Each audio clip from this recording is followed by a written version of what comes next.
인명과 평화 네트워크 공동 주체로 긴급 토론을 시작하도록 하겠습니다. 익히 아시는 바와 같이 1월 4일 북한 수소폭탄 핵실험 이후로 지난주 북한 핵 장거리 로켓 발사 그에 이은 이 사드 배치 협의 개시에 대한 논의도 하겠다고 한 이유로 북한 개성공단 폐쇄까지 상당히 남북관계가 경색되고 있습니다.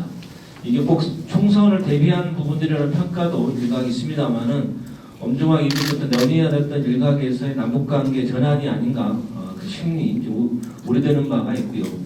특히 이제 어제 그 박근혜 대통령이 발표한 여러 가지 국회 연설의 발언 내용들을 보면은 여러 가지 좀 체제 붕괴의 표현 이런 첫 표현을 선으로 해서 북에 대한 사실상의 어떤 대화를 안 하겠다. 여러 가지 좀 논의가 좀 더 토론 연구 결과가 있어야겠지만 긴급하게 자리를 마련했던 거는 이 상황에서 향후 지금 4월달에 총선을 앞두고 나서 이 사드 갖는 의미들 또 나아가서 개성공단까지 남북관계 미친 여러 가지 요인들을 한번 살펴보고 특히 구체적으로 국민의 생존권, 평화 생존권에 미치는 영향이 과연 무엇인가 단순하게 정치권 또는 대통령의 통치행위라고 해서 우리가 포기하고 바람을 것인가라고 하는 그런 현실에서 과연 이게 우리 국민에 미치는 영향이 무엇인가라고 하는 것을 좀 원초적으로 한번 좀 살펴보고자 하는 그 시작점이라고 말씀드릴 수가 있습니다. 저한테 이렇게 그 귀중한 기회를 주셔서 감사드립니다. 제가 오늘 발표할 주제는 그 사드 배치 문제와 그리고 그를 둘러싼 국제 정치, 특히 중국의 대응 그리고 한중 관계에 집중해서 말씀드리도록 하겠습니다. 사드 자체의 문제에 대해서는 아마 우리 정욱식 선생님께서 훨씬 저보다 더 많은 것들을 이제 이야기하실 것 같아서 일단 이 사드 문제를 어떻게 우리가 볼 수 있는가에 대해서 한번 생각을 해보는 시간이 되겠습니다. 우리 한국 외교를 보면 제3차 그 북한 핵실험과 제4차 북한 핵실험을 계기로 큰 분수령을 이루는 거였습니다. 제3차 북핵실험 이후에 한국 대외 정책의 기조는 저는 연미, 화중, 호북이라고 생각합니다. 미국과 동맹을 잘 유지하면서도 중국과의 관계를 잘 가져가고 그리고 북한에 대해서 호의를 하면서 동시에 포용의 그 여지를 둔 그런 복합적인 나름대로의 어떤 의도를 가졌다라고 생각합니다. 그런데 제4차 북핵 실험 이후에 우리의 정책은 맹미, 현중, 압북으로 저는 확실하게 방향 전환을 하고 있다고 생각합니다. 그런데 이 문제는 그 변화하고 있는 21세기 한반도 및 국제 환경의 본질에 대해서 우리가 어떻게 이해하고 있는가? 라는 근본적인 질문하고도 사실은 연관이 되는 것이고 거기에는 현재 팍스 아메리카나 3.0이라고 하는 그리고 동시에 중국의 부상 2.0이라고 하는 이 시기가 중첩되는 시기에 과연 한국 외교는 어떤 방향으로 갈 것인가에 대한 그 물음에 대한 지금 우리 정부의 답을 이야기하고 있는 것이기도 합니다. 또 하나 우리가 여기에서 질문을 던져야 될 것이 동맹의 수준은 어디까지일까라는 겁니다. 동맹 그 자체가 목적인 적은 사실은 없습니다. 이건 하나의 수단인 거죠. 근데 그 수단을 어디까지 갖고 갈 것인가? 냉전 시기에는 한미 동맹은 한반도 동맹이었습니다. 북한을 대상으로 하는. 그런데 탈냉전 시기에 미국의 이해에 부합해서 우리 나름대로도 공헌을 해야만 이 동맹을 잘 유지할 수 있겠다라는 그런 문제의식을 우리가 가지면서 그 동맹의 확대를 이제 시도했고 이명박 정부 때 글로벌 동맹이라는 그 개념을 우리가 받아왔습니다. 그런데 그때 노무현 정부 때는 이 미국과의 동맹을 확대한다는 데 대해서는 일치하면서도 지역 동맹을 하는 데 있어서는 우리가 그거는 가담할 수 없다라는 입장을 분명히 했던 것으로 보입니다. 왜 그러냐면 그 지역 동맹이라는 게 중국을 겨냥하는 것은 우리 동맹의 이익을 넘어서는 비용이 훨씬 초과되는 그런 상황이라는 인식이 분명했던 것 같습니다. 그런데 이명박 정부 때는 지역 동맹이라는 개념을 받아들입니다. 따라서 글로벌 동맹, 지역 동맹, 한반도 동맹의 큰 그림 속에서 한미 동맹을 강화하고자 했고, 박근혜 정부 들어서는 그 지역 동맹에 대해서는 상당히 조심스러운 입장을 취했고, 오히려 중국과의 관계 개선을 통해서 우리가 원하는 어떤 그 목표를 달성하고자 하는 그런 노력을 취했던 것으로 보입니다. 그런데 북한 제4차 핵실험을 계기로 해서 그 지역 동맹 개념을 확실하게 수용하는, 즉 MB 정부의 소위 말하는 대외 정책과 지금 합치하는 그런 방향으로 지금 급선회했다. 그리고 아마 현재 그 이러한 흐름의 뒷견에는 청와대의 그 안보 라인, 그리고 아마 MB 정부 때 외교안보를 주도했던 그룹, 그리고 국수적인 민족주의가 같이 결합된 흐름이 지금 현재의 그 흐름을 주도하고 있는 것이 아닌가라는 생각이 듭니다. 사드 시스템 자체는 군사 기술적으로 보면 창과 방패의 대결입니다. 공격하려는 상대방의 미사일, 그 다음 그걸 막으려는 어떤 방어체제.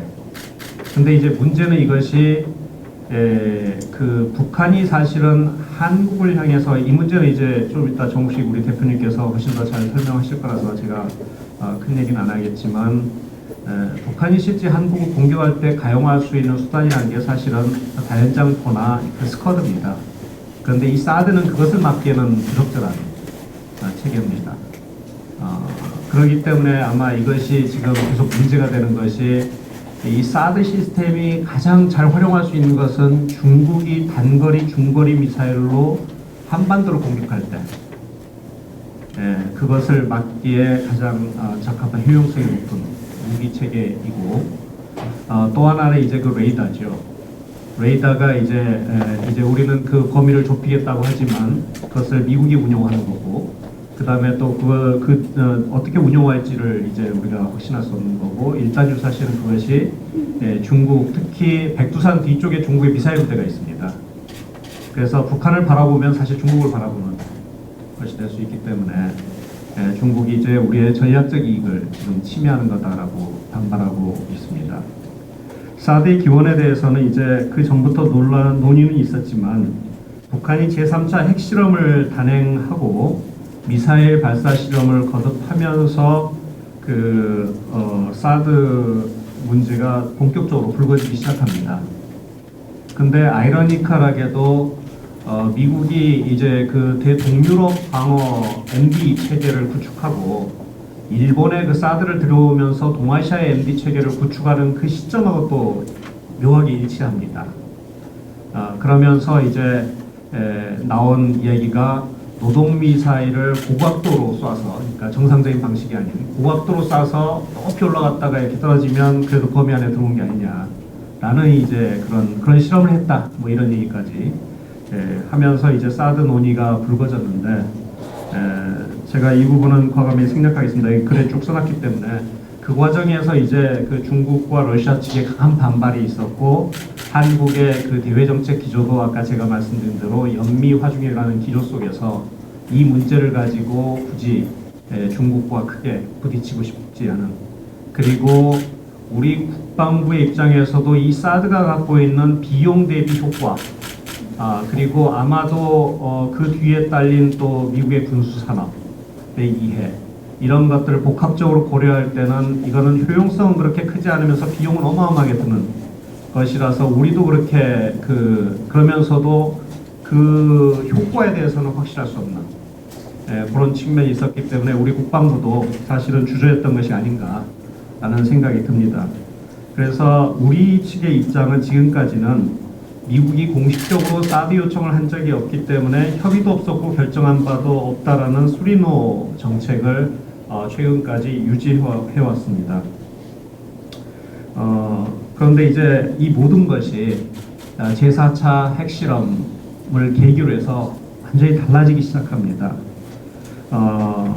1월 6일 날 북한이 제4차 핵실험을 단행한 이후에 놀랍게도 1월 13일 날 불과 일주일 만에 우리 대통령께서 사드 도입의 가능성을 이제 언급하면서 이게 그 수면 위로 올라오고 우리가 기존에 유지해왔던 수리노 정책을 처리할 가능성을 이제 시사하기 시작한 겁니다.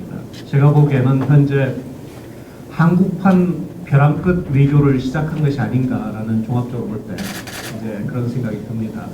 성동격서의 전략으로 움직이지 않는 중국을 움직이기 위해서 미국을 움직여서 중국을 때리고 그 중국을 움직여서 북한을 결국 움직이게 하는 그런 현재 그 나름대로의 목적을 가지고 현재 움직이고 있다고 생각합니다. 그런데 문제는 왜 기존의 이러한 그 연미 화중의 기조에서 이렇게 급격하게 우리가 방향 전환을 했을까? 그리고 왜 이렇게 빠른 시기 안에 어떤 의미에서는 이 문제를 제기하면 사실은 또 한편으로는 북핵 자체에 대한 제재보다는 그 본질을 벗어나서 전략 경쟁의 차원으로 가면서 오히려 우리가 다루고자 하는 문제의 본질을 흐릴 수도 있는데 왜 이렇게 되었을까라는 근본적인 의문이 사실 드는 겁니다. 일단은 제가 한 몇 가지를 생각을 해봤는데 아마 우선은 박근혜 대통령의 중국, 특히 시진핑에 대한 불신과 좌절감이 대단히 큰 것 같습니다. 그동안 중국과 그리고 특히 시진핑과 접촉하면서 나누었던 여러 가지 공감대, 대화 이런 것이 정작 북핵 위기가 터지자 통화조차 할 수 없는 그런 상황에 직면하면서 상당한 불신을 가져왔고 아마 불신을 넘는 거겠죠. 분노와 좌절감일 겁니다. 그리고 또 동시에 시진핑과 결국은 통화를 하긴 했는데 그 결과는 더 실망스러웠던 것 같습니다. 그런 측면이 있고요. 두 번째는 북핵 위험에 대한 아마 대단히 높은 위기의식을 반영한 것이 아닌가 싶습니다. 여기서 밀리면 이제 우리도 힘들다라는 그리고 일각에서는 북한의 핵무장이 거의 완성돼가는 시점에서 북한이 김정일 시기부터 추진해온 한반도 무력 통일을 위한 3.1 대전 통일 전략을 구체화하고 있다라는 인식을 일부 안보 라인에서는 가지고 있는 것 같고 그 시기가 그렇게 멀지 않았다라는 위기의식도 분명히 있는 것 같습니다. 그쪽에서는. 세 번째는 중국에 대한 근원적인 불신입니다. 한국전쟁의 경험, 냉전적인 사유, 그 다음에 북핵 문제의 그간의 대응 과정에서 중국이 여전히 북한에 대한 어떤 정권 유지를 지원하는 것이 아닌가라는 생각. 그리고 최근에 중국과 한국의 경제가 경쟁 관계로 들어서면서 최근에 중국의 행태를 보면 한국의 경제 생존 공간에 대한 어떤 배려가 거의 없는 그런 모습. 그리고 지난해 해상 경계 획정 회담에서 우리는 중국이 어느 정도 타협적인 모습을 보일 거라고 기대했는데 상당히 경직된 태도로 나오면서 중국이 결코 한국을 배려하고 있지 않다라는 강한 불신감들이 전반에 제가 보기에는 퍼진 것 같습니다. 그 다음으로는 한미 동맹 약화 추세와 그 다음 동맹 방기에 대한 두려움이 대단히 커진 것 같습니다. 위기의 상황에서 과거에 카스가테프트 에치슨 라인의 설정 악몽들이 되살아나고 그 다음에 최근에 그러니까 2016년 CSIS 보고서에 의하면 미일 연합사를 창설하는 것을 건의하고 있습니다. 미일 연합사가 창설되면 한미 연합사는 아마 대폭 약화될 거고 이렇게 됐을 때 제2의 에치슨 라인이 새로 형성되는 것이 아닌가 하는 우려가 안보 라인 쪽에서는 분명히 있는 것 같습니다. 그 다음으로는 현재처럼 북한의 위협이 강화되는 상황에서 대북 정보력에 대한 확보가 절실해지면서 미국과 결국은 일본과 협력을 강화해야만이 이것을 획득할 수 있다라는 생각도 있는 것 같습니다. 그 다음에는 이제 한국 외교안보 정책 라인의 인적 구성입니다.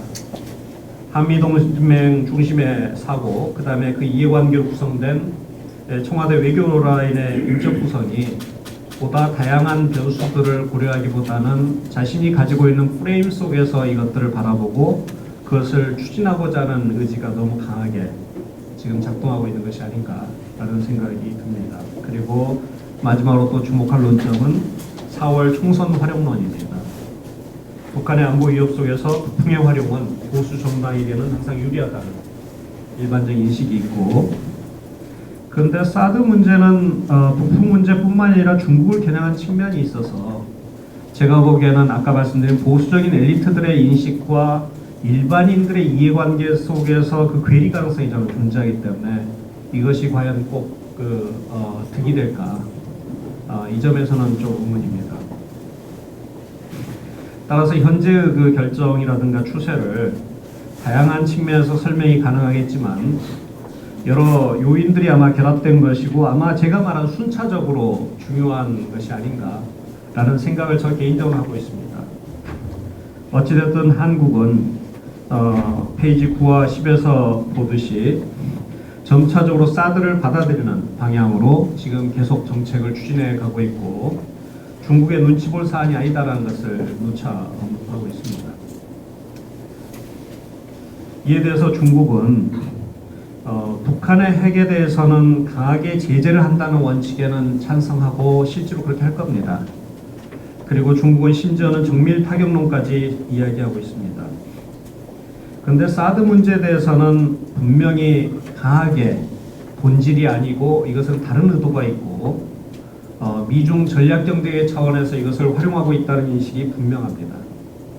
따라서 한국이 그러한 미국의 전략적인 그러니까 북핵 문제로 다루지 않고 미중 전략 경쟁의 수단으로서 활용하고자 하는 것에 대한 대단히 강한 반감과 더불어서 한국이 거기에 과감히 너무 빠르게 편승해 가는 것에 대해서 대단히 큰 반감을 가지고 있는 것이 아닌가 싶습니다. 따라서 중국은 지금까지 발언을 보면 점차적으로 수위를 높여가면서 심지어는 한국과의 전쟁도 불사할 수 있다라는 암시를 지금 하고 있습니다. 그래서 상당히 저희로서는 심각한 지금 상황이 됐는데, 그런데 우리 쪽에서는 이해할 수 없는 게 좀 있을 겁니다. 중국이 왜 이렇게 나올까? 미쳤나? 라는 생각도 틀림없이 있을 것 같아요. 왜 그러냐면 중국의 현재 무기체계의 발달에 의하면 사드 문제가 군사기술적으로는 대단히 사실은 기분 나쁘고 자신의 이익을 손상시키긴 하지만 치명적이진 않습니다. 그렇게 이 정도까지 화를 낼 정도로 저는 크게 5가지 측면에서 이게 나온다고 봅니다. 첫 번째는 무지입니다. 중국의 대부분의 학자들이라든가 대부분의 상당수 전문가들 그리고 중국의 지도자들조차도 이 사드 체제 자체에 대해서 정확히 알지 못합니다. 그 시간은 함이나. 그래서 많은 분들이 마구 얘기합니다.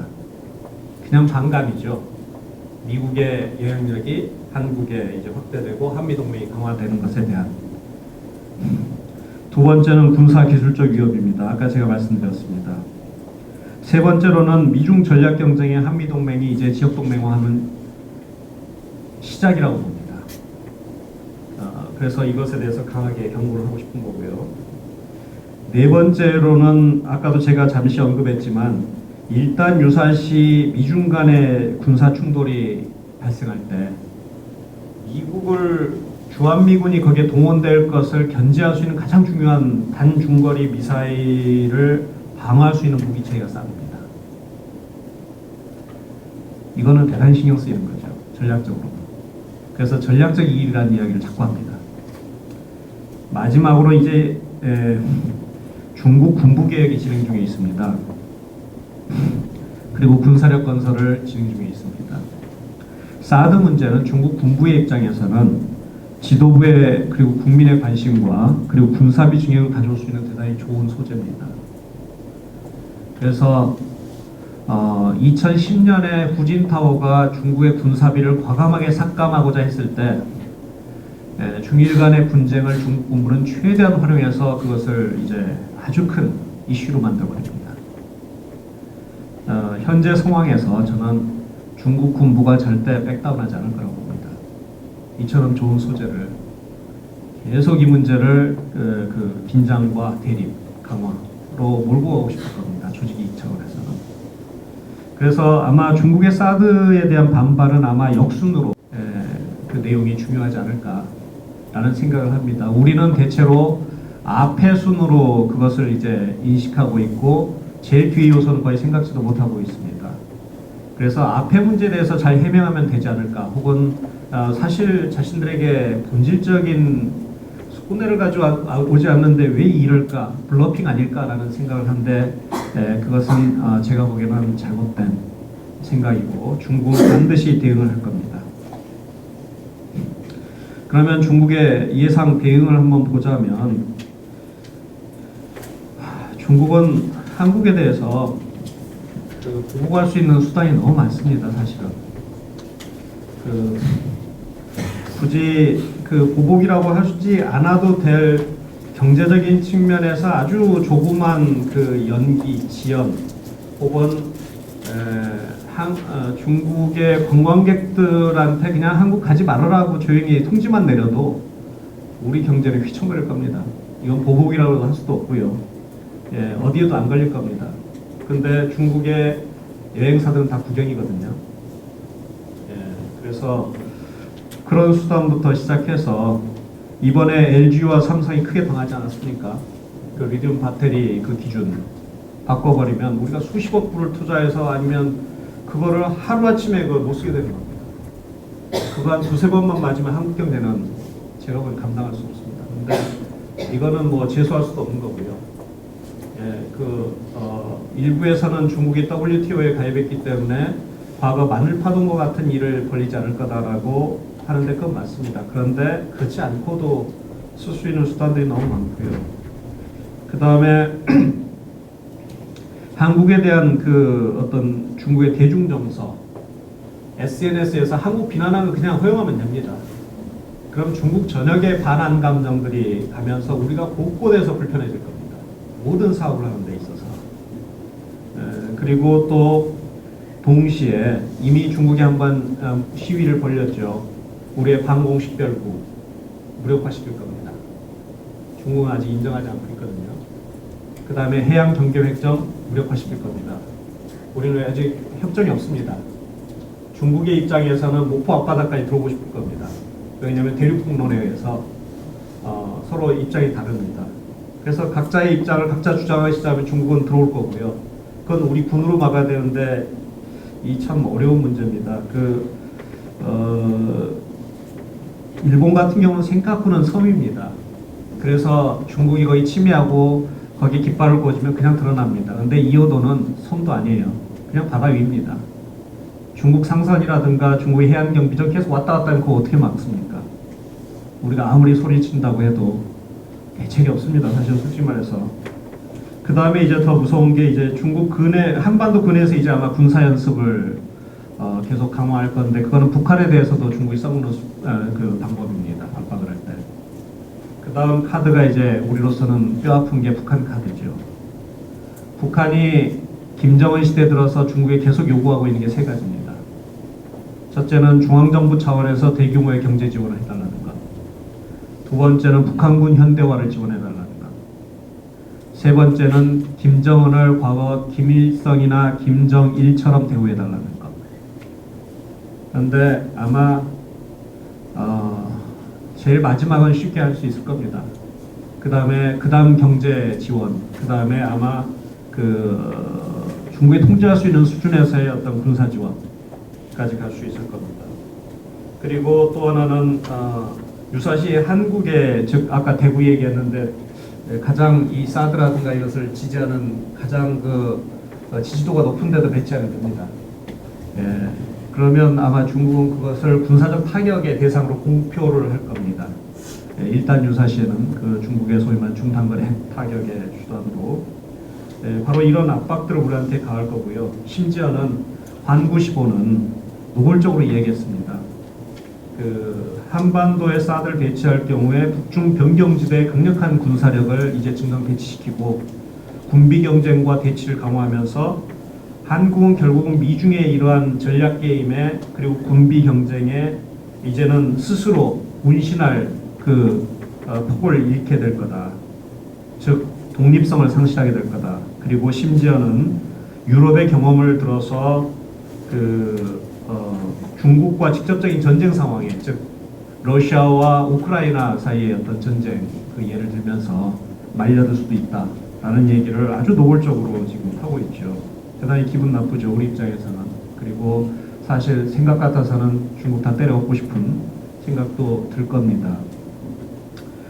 그래서 많은 분들이 거봐라, 중국 믿을 게 아니고 중국은 이런 나라다라고 이렇게 말씀하고 싶을 겁니다. 그런데 중국이 사실 현재 전략적인 측면이나 태도로 볼 때, 그리고 시진핑의 외교의 큰 흐름으로 볼 때는 중국은 북핵 문제로 한국과의 관계를 파국으로 몰고 가고 싶어 하지는 않습니다. 그건 분명합니다. 그리고 이 문제의 핵심은 북한이 저질렀다는 것도 중국이 잘 이해하고 있습니다. 그래서 잘못을 저지른 애한테 선물을 주고 싶어하지 않는 것도 중국의 생각입니다. 그리고 동북아에서 미국과 직접적으로 대결하는 신냉전을 구성하고 싶어 하지 않는 게 중국의 의지입니다. 그렇지만 우리가 너무 이걸 또 믿고 대신 약소국이 중국의 국가이익이라든가 이렇게까지 경고했는데도 그것을 넘어올 때는 반드시 응전해 주겠다는 게 또 동시에 중국의 새로운 강대국으로서의 의지입니다. 그래서 중국의 그 얘기를 너무 과소평가하거나 간과해서는 안 된다라는 얘기, 그리고 중국과 대립을 할 때는 우리의 의지를 보이되 반드시 출구 전략을 우리가 고려하면서 게임을 해야 된다라는 얘기를 하고 싶습니다. 동북아 현재 국제정치는 우리 언론에서는 신냉전 구도를 많이 이야기합니다. 근데 저는 그렇게 보지 않습니다. 우리가 희망한 대로 북한 대 오자의 구도는 아닌 거죠. 현재 그건 분명해졌습니다. 그런데 대신 북중러와 한미일의 구도도 아닙니다. 현재 구도는 한미일 대 중국, 러시아, 북한의 삼각구도입니다. 여기에서 핵심은 이 중간에 있는 중국과 러시아를 누가 끌어들이냐가 결국은 이 갈등과 경쟁에 있어서 사실은 이해관계를 좌우할 겁니다. 그래서 우리가 만약 중국과 러시아를 배척하고 이들을 오히려 북한 쪽으로 밀어붙인다면 제가 보기에는 이것은 전략적으로 대단히 큰 실수이고, 그리고 우리가 현재의 정책을 지속 가능하게 추진할 수 있는 상황은 거의 불가능해질 겁니다. 따라서 제 정책 제안은 간단합니다. 현재의 이 위기를 단순히 옛날에 20세기적인 그 전통적 그 안보 위기로 보지 말고, 이 게임은 결국은 안보와 경제 그리고 종합국력이라는, 그리고 어떻게 하면 네트워킹의 능력을 포괄하는 의미에 있어서 안보를 누가 운영하면서 이 중장기적일 수도 있는 이 게임, 그러면서도 이 진흙탕과 같은 게임 속에서 같이 들어가서 그것을 할 수 있는 전략적 사고와 명민함, 그리고 그런 의지를 갖느냐, 그리고 아까 말씀드린 대로 결국은 중국과 러시아, 새로이 변하고 있는 이 중국과 러시아를 정확하게 이해하면서 국가이익의 차원에서, 당위나 도덕성의 차원에서가 아니라 국가이익의 차원에서 우리의 국가이익과 눈높이를 맞추면서 끌어들여서 이 땅에 평화와 안정을 가져오고 평화적으로 같이 통일할 수 있는 여건들을 우리가 조성할 능력이 있느냐, 이런 그 고민을 해야 될 것 같습니다. 만약 사드를 도입한다면 제가 보기에는 최대의 수혜자는 북한이라고 봅니다. 그 다 잃는 게임이고요. 얼마 전에 제가 그 미국 대사관의 모 분과 대화를 하면서 그분한테 딱 만나자마자 질문을 이렇게 던졌습니다. 어떻게 기쁘십니까 요새? 방표하게 잘 나와서 그랬더니 그 양반 첫 번째 답이 그거였습니다. 북한만 좋을 겁니다. 그러니까 미국도 우려할 사항이 사실 반드시 좋아할 만한 사항만은 아니라는 겁니다. 많은 생각보다 많은 변수들이 있고, 어떻게 보면 미국도 사실은 한국의 현재 이러한 흐름에 연루되는 상황에 대해서도 동시에 우려할 겁니다. 그렇기 때문에 생각보다 훨씬 복합적인 이 게임이 지금 벌어지고 있다.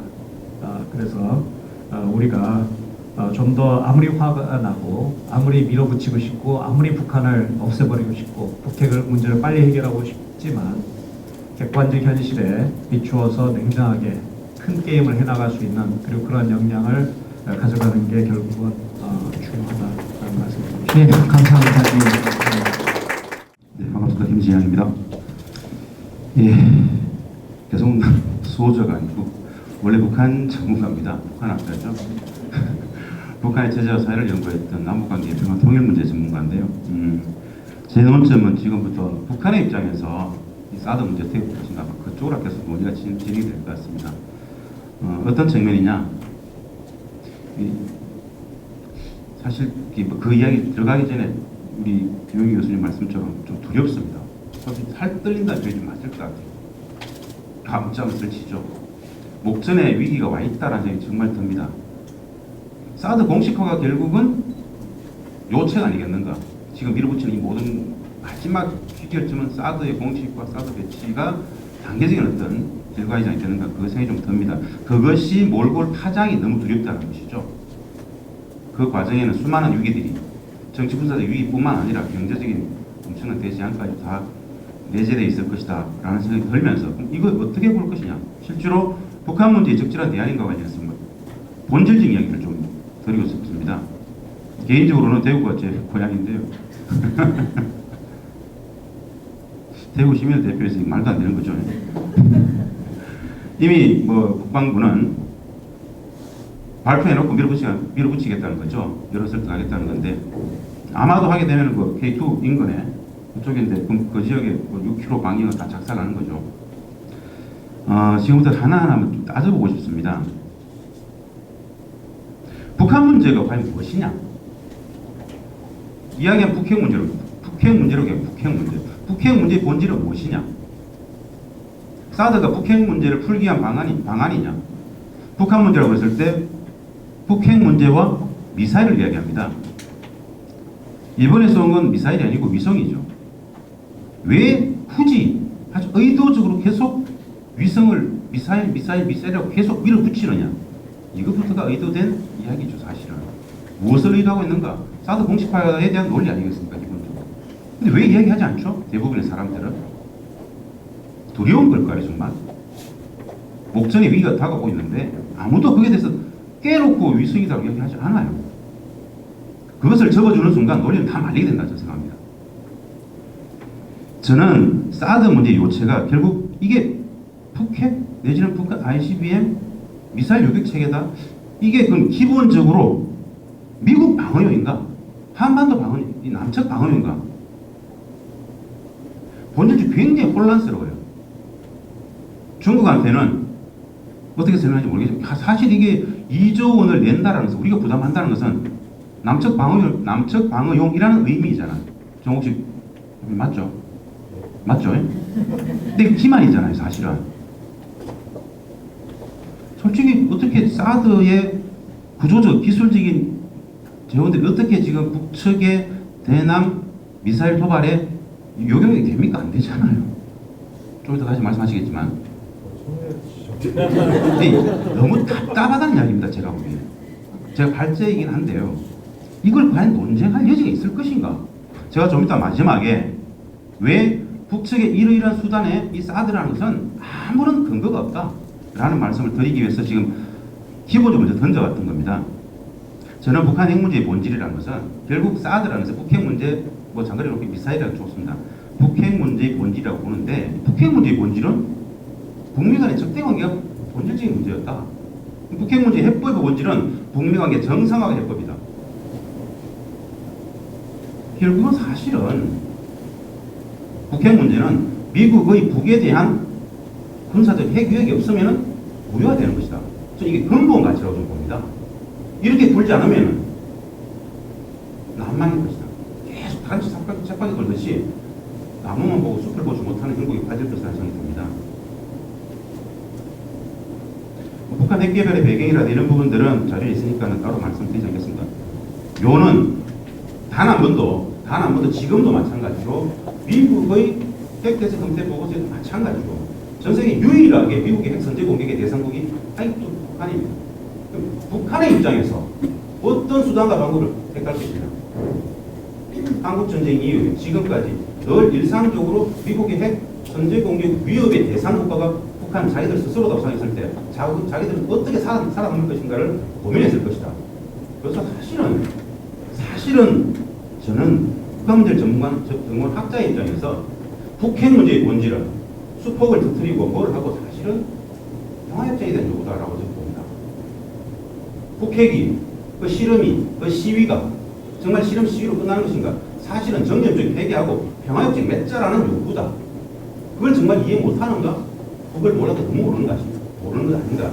라는 생각을 한다는 거죠.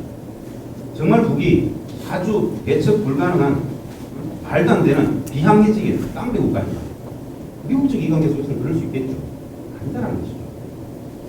본질적으로 북핵이 이야기한 것은 자기들의 체제를 지키겠다는 게 있지만 지금은 아주 공세적으로 정제적 폐기하고 평화협정 맺자라는 게 수폭이든 뭐든 이런 의지들일 것이다 라고 보여진다는 겁니다. 그래서 북핵 핵 개발 배경이라든가 북핵 문제 역사라든가 이런 내용들은 사실은 이렇게 자료만 적은데 참고하셔도 될 것 같아요. 실제로 북핵 문제 역사 속에서 94년 북미 제한의 협정이라든가 99년 베를린 협정이라든가 2000년 10월에 북미 공동 보멸기라든가 9.19 공동성명 2.13 합의 그 5건의 합의에는 실제로 북핵 문제를 해결하고 했던 북한과 미국 간의 모든 대안이 다 들어가 있습니다. 남북 간에도 6.15 14가 있죠. 육자 간에도 사실은 결국 2.13 다 있지 않습니까? 이 해법들이 있음에도 불구하고 지금 사드를 공식화하고 실질적인 신냉전제에 내지는 여러 많은 군사적 긴장이 위기로 가는 것은 또 패권에 있다라고 저는 봅니다. 실제로 북핵 능력을 우리가 어떻게 평가할 것인가? 북한의 핵 능력을 다른 어떤 국제정치 이관계를 떠나서 북한의 핵 능력을 어떻게 이해할 것인가? 국정은 2013년도에 사실 수도권법에서 핵 보유국가임을 명시했습니다. 핵 보유국가라는 것은 누가 인정하고 인정하지 않는 문제가 아니죠. 이미 북미 간에 공포의 군사적인 균형이 어느 정도 승리됐다라는 얘기죠. 함부로 하지 못한다는 얘기겠죠. 핵 보유 관련 법제들을 다 정비했습니다. 이미 인정해야 된다. 자유적인 핵 보유국의 지위를 공고히 하기 위한 여러 법들을 만들고 있어요. 그리고 우주개발법, 원자력 공업성, 국가우주개발법 등을 설치했습니다. 핵 문제뿐 아니라 자들의 법과 내지는 위성과 관련된 여러 많은 법제를 정비하고 기구까지 다 설치했단 말입니다. 이것을 다 무시할 수 있을 것인가? 그런가 말입니다. 이들에게는 이건 어떤 의미는 산업입니다. 산업 사실. 저는 도드라지 이 말씀을 꼭 드려보고 싶습니다. 사드 배치가 북핵 문제의 적절한 해결책인가? SLBM을 어떻게 평가할 것인가? 북측 SLBM 능력을 어떻게 평가할 것인가? 2014년도 6월 달에 스케프로티가 최초에 이야기했을 때, 사드 문제가 나왔을 때, 지난해 5월 달에 북한이 SLBM을 실험인지 시험인지 어떤 식으로 동해상에서 김정은 대리전 앞에서 했단 말입니다. 그리고 나서 굉장히 잠잠했었어요. SLBM은 실제로 미국의 여타의 군사안보 전문 언론사들 실제로 실전에 대비됐을 것이라고 주장을 합니다. 아무도 모르죠. 우리는 안 했을 것이다. 아직도 실험 중일 것이라고 그러죠. 만약에 실제로 대비되어 있으면 사드의 군사 전략적인 배경 자체가 사라지는 것이죠. 북측은 SLBM을 쏘면서 지난해 5월에, 지난해 11월에, 12월에 우리가 포착되는 건 3번입니다. 사실. SLBM을 쏠 때마다 이렇게 하겠죠. 우리는 미국을 언제 어느 때든 임의의 수역에서 타격할 수 있다고 얘기했습니다. 이 말은 일단 강도미사일이라든가 이걸 통해서 북측에 당연히 강조가 된다는 얘기죠. 동해상에서 임의의 수역에서 타격할 수 있다는 이야기는 사드의 노골적 군사 전략적인 배경 자체를 허물어버렸습니다. 그랬던 사드 논쟁이 다시 올 수폭부터 인공위성까지 다시 점입다기로 하고 있고 밀어붙이고 있는 것 같아요. 과연 이게 핵 문제의 본질인가? 저는 이런 생각을 해봤습니다. 본질적으로 과연 미국은 북핵 문제를 해결할 의지가 있겠는가? 미국의 한반도 전략의 핵심이 북핵 해소일 것인가? 아니면 정치 군사적인 긴장의 제도일 것인가? 소위 말하는 분단체제 심화, 그 유지를 계속 가져가는 것일 겁니다. 헷갈릴 수가 있어요. 정말 북핵 문제를 해결하고 산다는 의지가 있다라면 너무 동떨어지는 논리라는 생각이 좀 듭니다. 결국 저는 국회 개결 방법론은 현재와 같은 이런 제조 압박 이런 것들로서는 실질로는 불가능하다라고 이야기를 하고 싶고요. 6, 7 여기 한반도 전략이라든가 국경제 평화시계 협회에서 쭉 이렇게 이야기를 적었는데요.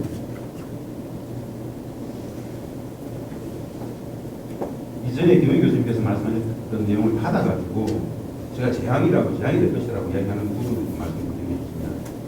이게 이 모든 과정은 저는 매우 의도되어진 미국적 이해관계가 이 상황 판단이 안 되는 무지와 결합이 되었다. 거기에 대한 무지, 북중 관계에 대한 무지가 결국 이런 강공을 계속하고 있다. 현재 이미 충분히 이 교수님께서 중국의 이해관계와 관련해서 앞으로 엄청난 일이 발생할 수 있다. 사실 너무나 눈에 보이는 이야기죠. 그럼에도 불구하고 경제관계장관들을 모아가지고 향후 중국의 대경제 제재에 대해서 준비를 하겠다는 회의를 계속하는 것은 사드를 공식하겠다는 이야기죠. 거기서 닥쳐올 문제에 대해서 반드시 점검을 해야 되겠다는 생각이 들면서 어제 나와 있는 발표된 한국시보 이야기 다시 안 할 수가 없는데 한국시보가 분명히 그렇게 얘기했죠. 한국에 미군의 사드가 배치된다면 아까 말씀드린 한국 독립성을 잃게 될 것이고 국가 지위에도 막중한 타격이 있을 것이다. 노골적으로 전쟁 가능성 이야기하는 거죠. 경제적 전쟁일 수도 있고 군사적인 옵션일 수 있습니다. 그 발표에 한국시보 이런 내용이 분명히 나옵니다. 중국은 북한을 제어할 수 없다. 이 이야기는 사실은 북중 관계의 역사를 알아야 됩니다. 소위 말하는 김일성도 중국 공산당의 당원이었다. 한국 전쟁 속에서 중화인민공화국이 성립되는 과정 속에서의 북측의 역할을 보실 것이며 북측이 성립되는 과정 속에서 또 중국 역사를 쓸 것이며 그 역사 속에서 북중 관계를 봐야 된다. 이 말은 중국은 실질적으로 북한한테 이래라 저래라 할 수 있는 위치에 있지 않다라는 이야기는 누누이 오랫동안 예전부터 해오던 이야기예요. 그런데 우리는 무슨 북한에 문제만 있으면 중국이 할 수 있는 것처럼 정말 중국이 압력을 우리 북중 관계를 한미 관계를 이해하는 것 같아요. 그렇지 못하다는 것이죠. 실제로 그럴 역량이 있을 것인가? 경제적 제재는 다 할 수 있을 겁니다. 실제로 끊어버리면 되니까요. 그 이상의 것을 할 수 있을 것인가? 그것은 매우 본질적인 구조상 북중 관계가 힘든 것이다. 그럼 중국의 태도를 보면서 우리가 컴플레인 한다는 것 자체가 사실은 이야기죠. 그래서 노골적으로 중국 이야기합니다.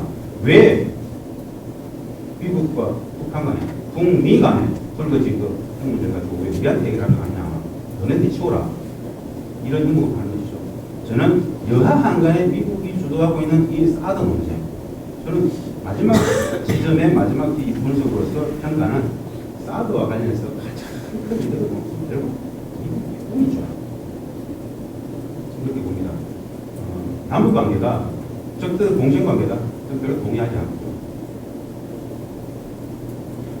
북한에 대한 우리 사회 전반의 무지가 북한이 추구하는 전략적 가치가 무엇인지 이런 부분에 대한 기본적인 이해들이 북한 상황 속에서 그런 공생관계라든가 이런 부분이 나오지 않는다 보는데 향후에 사드 문제가 공식화되는 과정 속에서의 질서는 지금과는 완벽히 다른 실질적으로 사드의 의미는 좀 더 공고화되는 분단체제 심화, 적대적 군사적 긴장의 제도화가 완벽히 강조화되는 과정으로 나아가지 않는다라는 정도의 말씀을 드리면서 문제되는데 마지막으로 왜 사드가 북핵 문제와 관련된 이것에 적절성이 없는가와 관련해가지고 단순하게만 말씀을 아까 이미 나온 이야기를 하니까 사드라는 것은 결국 한반도의 종적으로 봤을 때 우리용이 아니라는 것은 북측의 수많은 미사일들이 다 고도가 20km 이하이잖아요. 그 미사일도 쓸 필요도 없지 않겠습니까? 예를 들어서 저는 기본적으로 북한의 군사 전략은 북한의 군사 전략을 조금만 알면은 여하한의 경우 어떠한 경우에도 사실은 남북한의 전쟁은 상정되지 않습니다. 북한의 군사 전략은 철저히 국민전쟁이죠. 여하한에 어떠한 일이 있더라도 국민전쟁이죠. 그 로켓 미사일이 어떻게 나는가? 많은 가정을 했을 경우에 그렇다 손 치다 하더라도 사실은 150% 유효사들이 그 고도에서 맞춰지는 그것을 북측의 미사일이 남쪽으로 나온다는 걸 상정하고 한다는 자체가 너무 사실은 좀 소변이라는 게 있습니다. 예를 들어서 안굴기라든가 뭐 무인 비행체, 예를 들어서 미그 15기를 이렇게 뭐 개조해가지고 무인 비행체로 해서 날아온다는 거, 이런 것들은 대부분 고도가 1km 이하입니다. 해상으로 날아오는 고도 500m 이하입니다. 그런 것들이 전 만약에 가셔야 된다면 그런 데 다 덮어버릴 텐데 무슨 요격을 하는 시스템을 할 수 있겠습니까? 이 논구 자체가 너무 정리되고 웃기는 이야기예요. 그것을 기정사실화 이렇게 논쟁하는 자체가 사실은 희망이죠. 그래서 사드 논쟁 자체는 어떻게든 밀어붙이려는 행도들하고의 상식감을 상식에서 싸움을 하고 거짓과 참여 문제로 봅니다. 그렇게 당하지 않으면 알릴 수 없을 것같은 이상입니다. 지금 두 분 발표 말씀을 뭐 들으셔서 잘 아시겠습니다만, 그러면 100번 양보해서 그런 엄청난 그 전략적, 경제적, 그 외교적, 안보적 리스크를 부담할 정도로 이 사드를 한국에 그 배치해야 될 가치가 있느냐? 그건 쉽게 말씀드리면 북한의 핵미사일을 방어하는데 이 효과적인 이거밖에 없다고 한다면 뭐 그러면은 뭐 한중간에 관계가 악화되고 한국이 좀 뭐 이 신냉기를 한복판에 던져주고 이런 어떤 뭐 이 불이익을 감수할 수 있다 이런 주장이 성립할 수 있을 거라고 생각을 합니다. 근데 과연 그러냐? 지금 그 정부나 군 당국이나 특히 대다수 언론이 펜타곤하고 로키드 마틴사가 전달해주는 팜플렛 그 이상의 과연 이 사드의 정확성에 대해서 알고 있느냐? 저는 여기에 대해서 상당한 의문을 좀 갖고 있습니다. 아무튼 뭐 무기를 팔아먹으려고 하는 쪽이나 그 무기를 구매해서 배치하려고 하는 쪽은 요격률이 100%에 가깝다. 그리고 이거 한 개 포대 갖다 놓으면 한국의 2분의 1부터 3분의 1까지 커버가 가능하다. 이런 식의 얘기를 하는 건 뭐 장사치들이 뭐 이렇게 일상적으로 하는 얘기이고, 예, 뭐 우리가 보면 중국의 모순이라고 하는 고사가 떠오르는 제목 아니겠습니까? 근데 우리의 지금 정책 결정자들이 그 중국의 모순, 그러니까 이 창과 방패를 파는 사람이 창을 들고는 이 창으로는 못 들은 방패가 없어요. 또 방패를 들고는 이 방패는 못 맞는 창이 없어요. 막 이렇게 떠오르는데, 그러니까 지나가는 행인이 그러면 이 창으로 이 방패를 찌르면 어떻게 됩니까? 이렇게 물어보니까 그 장사치가 이제 다 물건을 싸들고 도망쳤다라고 하는 고사가 있지 않습니까? 제가 판단하기엔 이 대한민국의 정책 결정자들이 이 지나가는 행인보다 또 떨어지는 이런 어떤 좀 이 지적인 능력을 갖고 있는 게 아닌가 이런 생각이 드는 부분들이 많이 있는데요. 뭐 여러 가지 각도에서 뭐 이제 그 분석들이 가능하겠습니다만 저는 이제 주로 그 북한의 미사일, 그다음에 사드, 그리고 이 지금 언론에서 거론되고 있는 그 이제 배치 후보지요. 여기서의 어떤 실질적인 그 방어적 어떤 그 효율성을 좀 말씀을 드리고자 합니다. 뭐 종심이 짧고 뭐 그 이제 이 한반도의 지형상 뭐 북한 같은 경우는 특히 산악 지역이 많고 터널이 수천 개 있고 이런 얘기는 예전부터 좀 많이 나왔던 거고, 제가 좀 말씀드리고자 하는 거는 좀 이제 거리상의 문제, 요격 고도 문제 이런 부분들 좀 저도 말씀을 드리고자 합니다. 일단 그 사드 관련해서 두 가지의 그 기본적인 수학 상식이 필요합니다. 첫 번째는 우리가 왜 그 언론에서 막 방송이나 신문에서 보면은 예를 들면 평택에 배치되면 그 200km 딱 찍어놓고 거기까지 다 방어 범위인 것처럼 얘기를 하고 있지 않습니까? 또 우리가 그 중고등학교 때 배웠던 피타고라스의 정리 있잖아요. 예, 이 각도가 높아지면 지표성의 거리는 짧아집니다. 예, 그러니까 사드의 최대 요격 그 거리가 200km고 요격 고도가 150km다라고 얘기를 하지 않습니까? 그러면 200km에서 150km 쭉 올리면 이 요격 고도가 높아질수록 뭐예요? 지표상의 방어 그 거리는 짧아지게 된다는 겁니다. 그러니까 예를 들면 사드가 그 뭐 이제 고도 100km에서 요격을 시도하면은 그 요격 지표상의 요격 최대 사거리는 200km가 아니라 170km 정도로 줄어들게 되는 거고요. 그리고 사드의 요격체의 최고 속도는 2.5km 정도로 알려져 있습니다. 예. 그래서 탄두가 일단 넘어가면 이 요격체가 쫓아갈 수가 없습니다. 이 포대를 일단 넘어가면, 탄두가 넘어가면 쫓아갈 수가 없습니다. 왜? 탄두가 더 빠르기 때문입니다.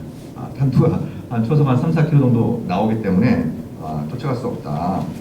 그래서 이 기본적인 두 가지의 수학 상식을 좀 강조를 드린 이유를 제가 좀 이따 좀 말씀드린 걸로 좀 이해하실 수 있을 것 같은데, 그러면 지금 언론에서 거론된 지역들을 좀 살펴보자라는 겁니다. 먼저 평택입니다. 평택. 대구 우리 김지영 박사님의 초미의 관심사인 대구는 좀 이따 제가 좀 말씀드리도록 하고, 평택은 여기 이제 캠프 험프리와 오산 공군기지가 있죠. 그래서 여기에 배치가 될 경우에는 이제 이 두 개의 핵심적인 미군 기지가 우선적인 방어 대상이다라고 우리가 이제 일단 그 가정을 해볼 수 있는 것이고, 물론 여기에는 북한이 딱 40에서 150km 이 사이로 미사일을 쏴줄 때를 가정을 하는 것이고, 이것 외에 북한이 다양한 투발 수단이 있다고 하는 것은 뭐 앞에서 두 분 다 말씀을 하셨습니다.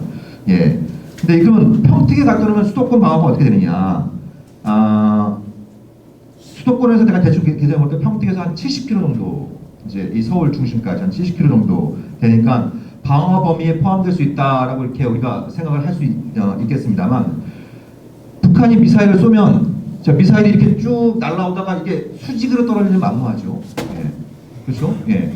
포물선을 그리게 되기 때문에 북한의 탄도미사일이 수도권에 진입할 때는 이미 40km 미만, 대충 뭐 한 10km 그 안팎의 저고도로 날라올 거다라고 이제 우리가 가정하는 게 이제 보다 합리적이다라는 것이죠. 그렇기 때문에 이제 제가 판단하기에는 수도권을 방어하는데 별 효용이 없다, 이런 그 생각이 들고요. 그 평택 같은 경우에는 그러니까 미군 기지 방어를 주 목적으로 한다면 뭐 평택 이외에 다른 어떤 뭐 이제 지역을 미국이 상정할 필요가 없을 텐데 왜 평택 외에 다른 얘기도 하느냐? 그럼 뭐 제가 그 추론을 하는 겁니다만, 평택 배치에는 몇 가지 좀 문제들이 있습니다. 첫 번째는 그 평택은 탄도미사일뿐만 아니라 북한의 신형 방사포의 사정거리 안에 있습니다. 근데 이 신형 방사포를 지금 요격할 수 있는 수단은 존재하지 않습니다. 뭐 이스라엘 아이언돔 이렇게 얘기하는 분들도 계십니다만, 그런 굉장히 그 속도가 느린 저고도로 날아오는 그런 어떤 포탄도 맞출까 말까 하는 것이고, 이런 사거리가 긴 그 속도가 굉장히 빠른 방사포를 요격하는 이제 불가능하다 이렇게 말씀드리고 있는 것이고, 그리고 유사시에 오산 공군기지에는 뭡니까? 예. 오산 공군기지에 소속된 그 미칠 공군뿐만 아니라 오키나와, 괌, 하와이 이 본토에서도 이제 미 공군력이 이제 전기가 되겠죠. 예. 근데 이게 사드 레이더가 이렇게 작동을 하게 되면 전투기 금지 구역이 상공까지 5.5km가 이제 만들어지게 되는 것이죠. 그래서 이 미 공군의 이 공군 작전에 상당히 좀 차질을 줄 우려가 큽니다. 특히 유사시에는 어떤 문제가 발생할 수 있냐면 프렌드 파이어, 오인 사격. 예.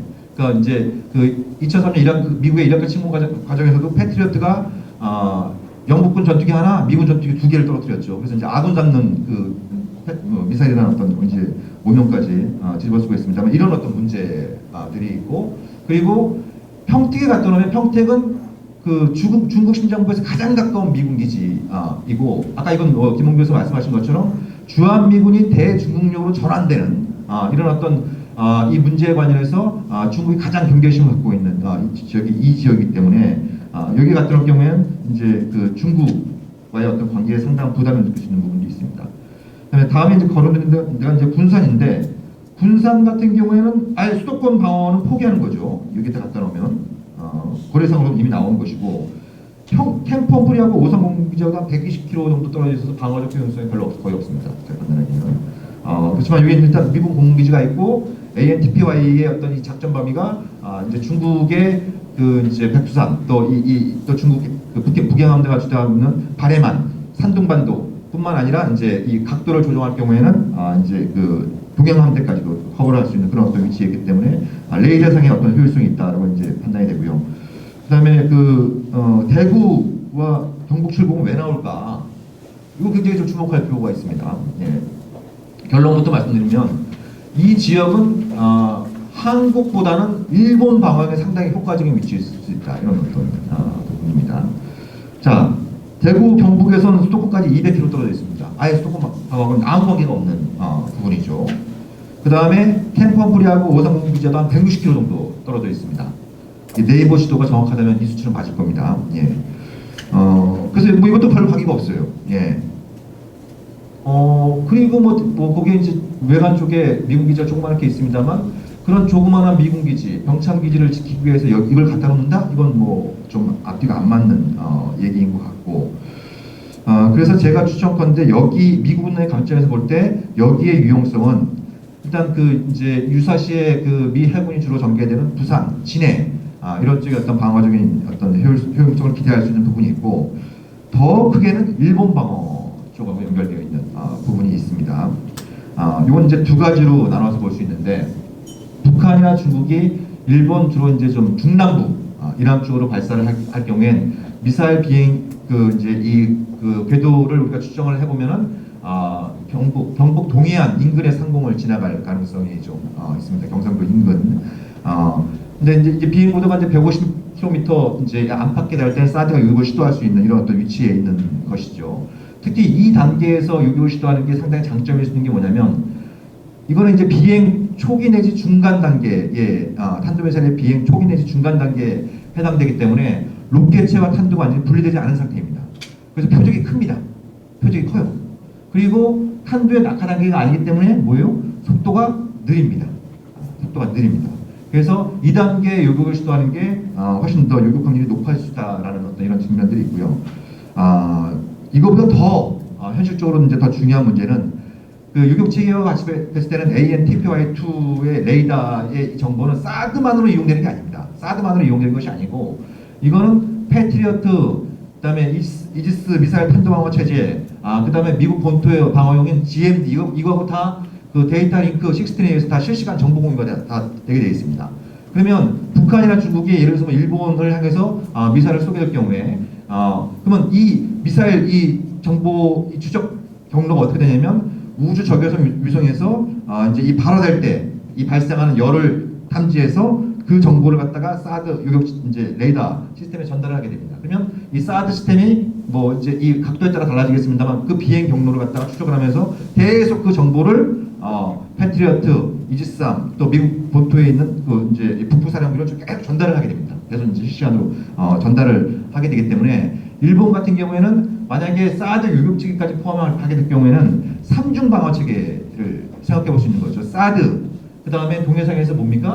이지스 탄도미사일 방어 체제, 그 다음에 일본 본토에서 패트리어트 시스템, 이 3중 방어 체계가 있는 것이고, 사드 요격 고도를 벗어날 경우에, 그걸 넘어설 경우에는 이지스함과 패트리어트 이 이중 방어 체계를 갖추고 있기 때문에, 한국 특히 이 경상도 지역에 사드가 배치될 경우에 가장 큰 수혜자는 일본이다라고 저는 단언할 수 있습니다. 적어도 이제 제가 갖고 있는 군사적인 어떤 상식으로 본다고 한다면 이런 어떤 부분들이 있기 때문에, 우리 김재현 박사님께서 이런 부분들을 잘 대구에 가셔서 활용을 하시면 어떨까 생각합니다. 그래서 원주도 거론되고 있는데요.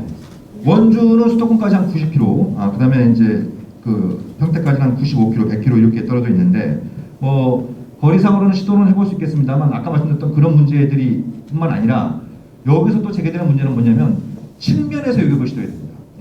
이거 정면으로 이렇게 날라가고 탁 맞추기도 쉽지 않은데, 이 떨어질 때 이 측면에서 맞출 때는 어떻게 됩니까? 요격 확률이 더 떨어지게 되겠죠. 요격 확률이 더 떨어지게 됩니다. 그래서 미국이 그 MD 보고서를 예전에 펜타곤에서 만들 때 한국 같은 경우에는 이제 해상 방어 체계는 별 효용성이 없다. 왜? 아까 말씀드린 것처럼 측면에서 요격을 시도할 경우에는 요격 확률이 떨어지기 때문에 라고 합니다. 그럼 이게 왜 그런다는 거냐?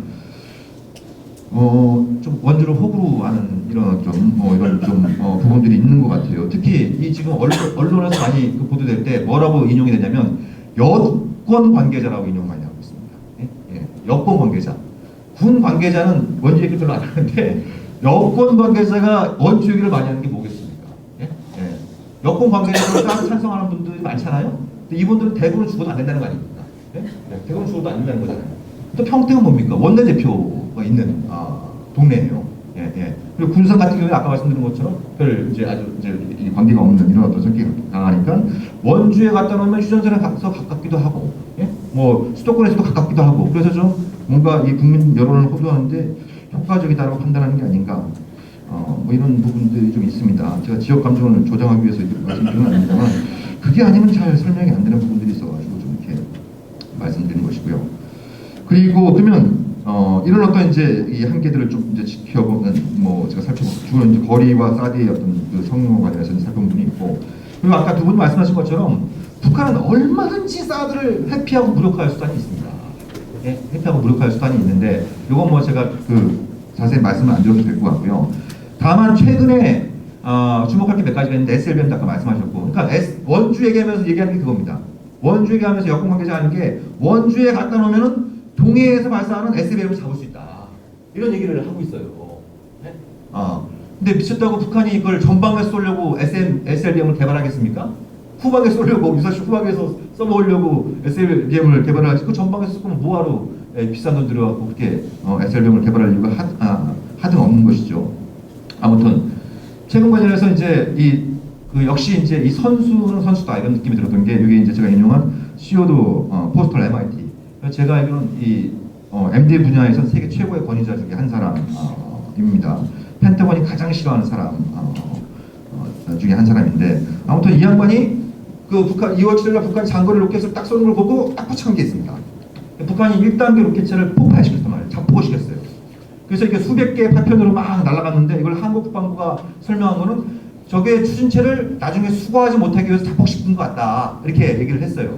근데 포스털 교수는 뭐라고 얘기를 하냐면, 저거는 MD, 사드를 포함한 MD를 무력화시키기 위한 교란체 기술을 선보인 거다. 왜냐면 자, 이거는 이제 인공위성을 쏜 거고 2월 7일 날. 근데 뭐 이건 이제 그 탄도미사일을 이용한 기술은 이제 거의 동일한 거니까. 예를 들면 북한이 탄도미사일로 이렇게 쏘아올리면서 이 로켓하고 탄도하고 분리시킬 때 추진체를 갖다가 자폭을 시켜버리면 이 파편들하고 탄도가 같이 떨어집니다. 예? 같이 떨어져요. 그리고 대기권 이쪽은 우주는 무중력 상태이고 대기권도 중력이 굉장히 희박한 지역이기 때문에 초속이 같으면 떨어지는 속도 비슷합니다. 떨어지는 속도 비슷해요. 예? 그러니까 레이더가 쭉 하다가 날아오네 이렇게 딱 보고 있는데 뭡니까? 갑자기 수백 기가 막 우르르 떨어지는 거예요. 그럼 뭐가 뭔지 구분이 잘 안 되는 겁니다. 예. 그래서 이걸 이제 MD에서 얘기하는 교란체 기술, 이제 디코이라고 표현을 하는데, 포스털 교수가 분석한 거는 북한이 이런 능력을 갖고 있다는 걸 과시하기 위한 거 아니냐. 만약에 이런 어떤 기술이 북한의 탄도미사일 이 자폭 기술에 적용이 될 경우엔 사드가 아니라 사드 할아버지가 와도 이거 못 잡는다. 이런 이제 요새 얘기를 하고 있는 것이죠. 자, 끝으로 제가 한 가지 또 강조하고 싶은 건 뭐냐면, 자, 맞추는 것도 쉽지 않은데 일단은 맞췄다. 예? 맞췄다. 그러면 이게 파괴되느냐, 탄두가. 예? 우리가 축구 경기를 보면 골키퍼가 들어가는 공을 손에 대는 거하고, 손에 대더라도 이게 강슛이 되거나, 그죠? 회전을 많이 먹거나 이러면 골키퍼에 손 맞고 들어가는 거 많이 볼 수 있지 않습니까? 자, 이거를 갖다 우리가 이제 사드 유격으로 한번 적용을 해보면, 탄도미사일의 탄두는 첫 번째, 아까 말씀드린 것처럼 속도가 3km 안팎, 초속 3km 안팎이 되는데 초고속으로 떨어집니다. 초고속으로 떨어지고, 그게 첫 번째 특징이고, 두 번째는 꽃갈콘 모양입니다. 꽃갈콘. 예, 둥글 꽃갈콘 모양입니다. 세 번째는 빙글빙글 돕니다. 빙글빙글 돌아갑니다. 예, 빙글빙글 돌아가요. 네 번째 특징은 탄피가 무지하게 두껍습니다. 왜? 대기권 안팎에 이렇게 들어올 때 우리가 왜 저기 별똥별 이렇게 지고 이렇게 들어오다가 이게 막 비스듬하면서 없어지는 걸 이제 볼 수 있잖아요. 예. 그러니까 이 그런 어떤 고온으로부터 탄두를 보호하기 위해서 탄피가 두꺼울 수밖에 없습니다. 자, 그러면 사드의 유격체는 제 키만 해요. 제 몸통만 정도인데, 이게 초고속으로 떨어지는 꽃갈콘 모양의 빙글빙글 돌고 있는 이 두께가 두꺼운 걸 탁 맞췄다. 네? 맞췄다. 그러면 이게 과연 탄두를 파괴하는 데 성공할 수 있는 거냐? 이 요격체 자체 안에는 뭡니까? 폭탄이 없습니다. 이건 직격탄 방식입니다. 직격탄. 탁 맞춰갖고 탄두를 파괴하기 위한 건데, 그럼 이게 제대로 파괴가 될 수 있을까라는 의문을 가질 수밖에 없습니다. 의문을. 예를 들면 현대식 원동을 우리가 예를 들 수 있습니다. 아니면 철모를 예를 들 수 있어요. 철모. 그죠? 동그랗게 생겼지 않습니까? 동으로 생겼잖아요. 왜 그렇게 만듭니까? 사람의 머리 모양도 그런 것도 있지만, 총알이 정통으로 맞지 않으면 살짝만 빗맞으면 이렇게 탁 맞고 튕겨나가게 하기 위해서 이렇게 하는 거예요. 현대식 원동도 마찬가지입니다. 원전도 마찬가지. 이게 돈 모양으로 돼 있잖아요. 예를 들면 미사일이 직각으로 딱 때리지 않으면 이게 파괴되지 않도록 조금만 빗맞아도 뭐예요? 맞고 튕겨나가도록 설계가 되어 있는 거예요. 그러면 말씀드렸던 탄두가 그런 어떤 특징을 갖고 있는데, 이게 맞춰서 이게 파괴될 수 있을 것인가? 예를 들면 그럴 수 있는 거죠. 예를 들면 평택으로 날아가던 게 중간에 뭐 사드나 패트리어트 이게 탁 그 유격체에 맞아가지고 각도 바뀌어가지고 뭡니까? 수도권에 떨어질 수 있는 거예요. 수도권에 떨어질 수 있는 겁니다. 예를 들면 이제 그런 확률을 더 배제할 수 없는 거죠. 일본 같은 경우에는 그 사이에 뭐가 있습니까? 동해가 있어요, 동해가. 미국은 뭐가 있습니까? 태평양이 있습니다. 중간에 맞춰갖고 각도가 떨어지면 바다로 떨어질 수 있다고 기대를 할 수 있습니다. 예? 근데 우리는 뭐예요? 휴전선 넘으면 다 인구 밀집 지역이에요. 예? 예. 각도가 좀 바뀌어갖고 이게 과연 우리가 피해를 면할 수 있을 것이냐. 여기에 대한 이제 근본적인 의문이 드는 부분이 있고요. 그리고 또 한 가지만 더 말씀드리면, 그래서 이제 제가 보기에는 이 사드가 한국에 배치될 경우에 북한이냐 일본이냐 가장 큰 수혜자가, 그게 이제 논점 중에 하나일 것 같고, 제가 판단하기에는 이 막상막하 일 것 같다는 생각이 들고, 그 다음에 이게 그 미국 방어와는 어떤 이제 그 관계가 있느냐. 아까 말씀드린 것처럼 ANTPY 이게 무슨 뭐 전진 배치 모드냐, 뭐 종말 모드냐. 그래서 전진 배치는 뭐 2,000km까지 보고 종말 모드로 가면 600km밖에 못 본다 했는데, 그것도 피타고라스의 정리를 우리가 생각하면 쉽게 이해할 수 있습니다. 각도의 차이인데 각도의 차이. 각도의 차이. 각도의 차이. 그러니까 각도를 낮추면 뭐예요? 멀리 볼 수 있지만 위에는 잘 못 보게 되겠죠. 각도를 높이면 멀리 보기 힘들지만 위에는 잘 보게 되겠죠. 근데 전진 배치 모드는 대체로 각도를 좀 낮추는 이런 어떤 방식이고, 종말 모드는 각도를 높이는 방식입니다. 높이는 방식으로 이렇게 이제 소프트웨어가 설계되어 있어서 그래서 그 두 가지를 전환하는 건 소프트웨어만 바꿔끼면 되는 겁니다.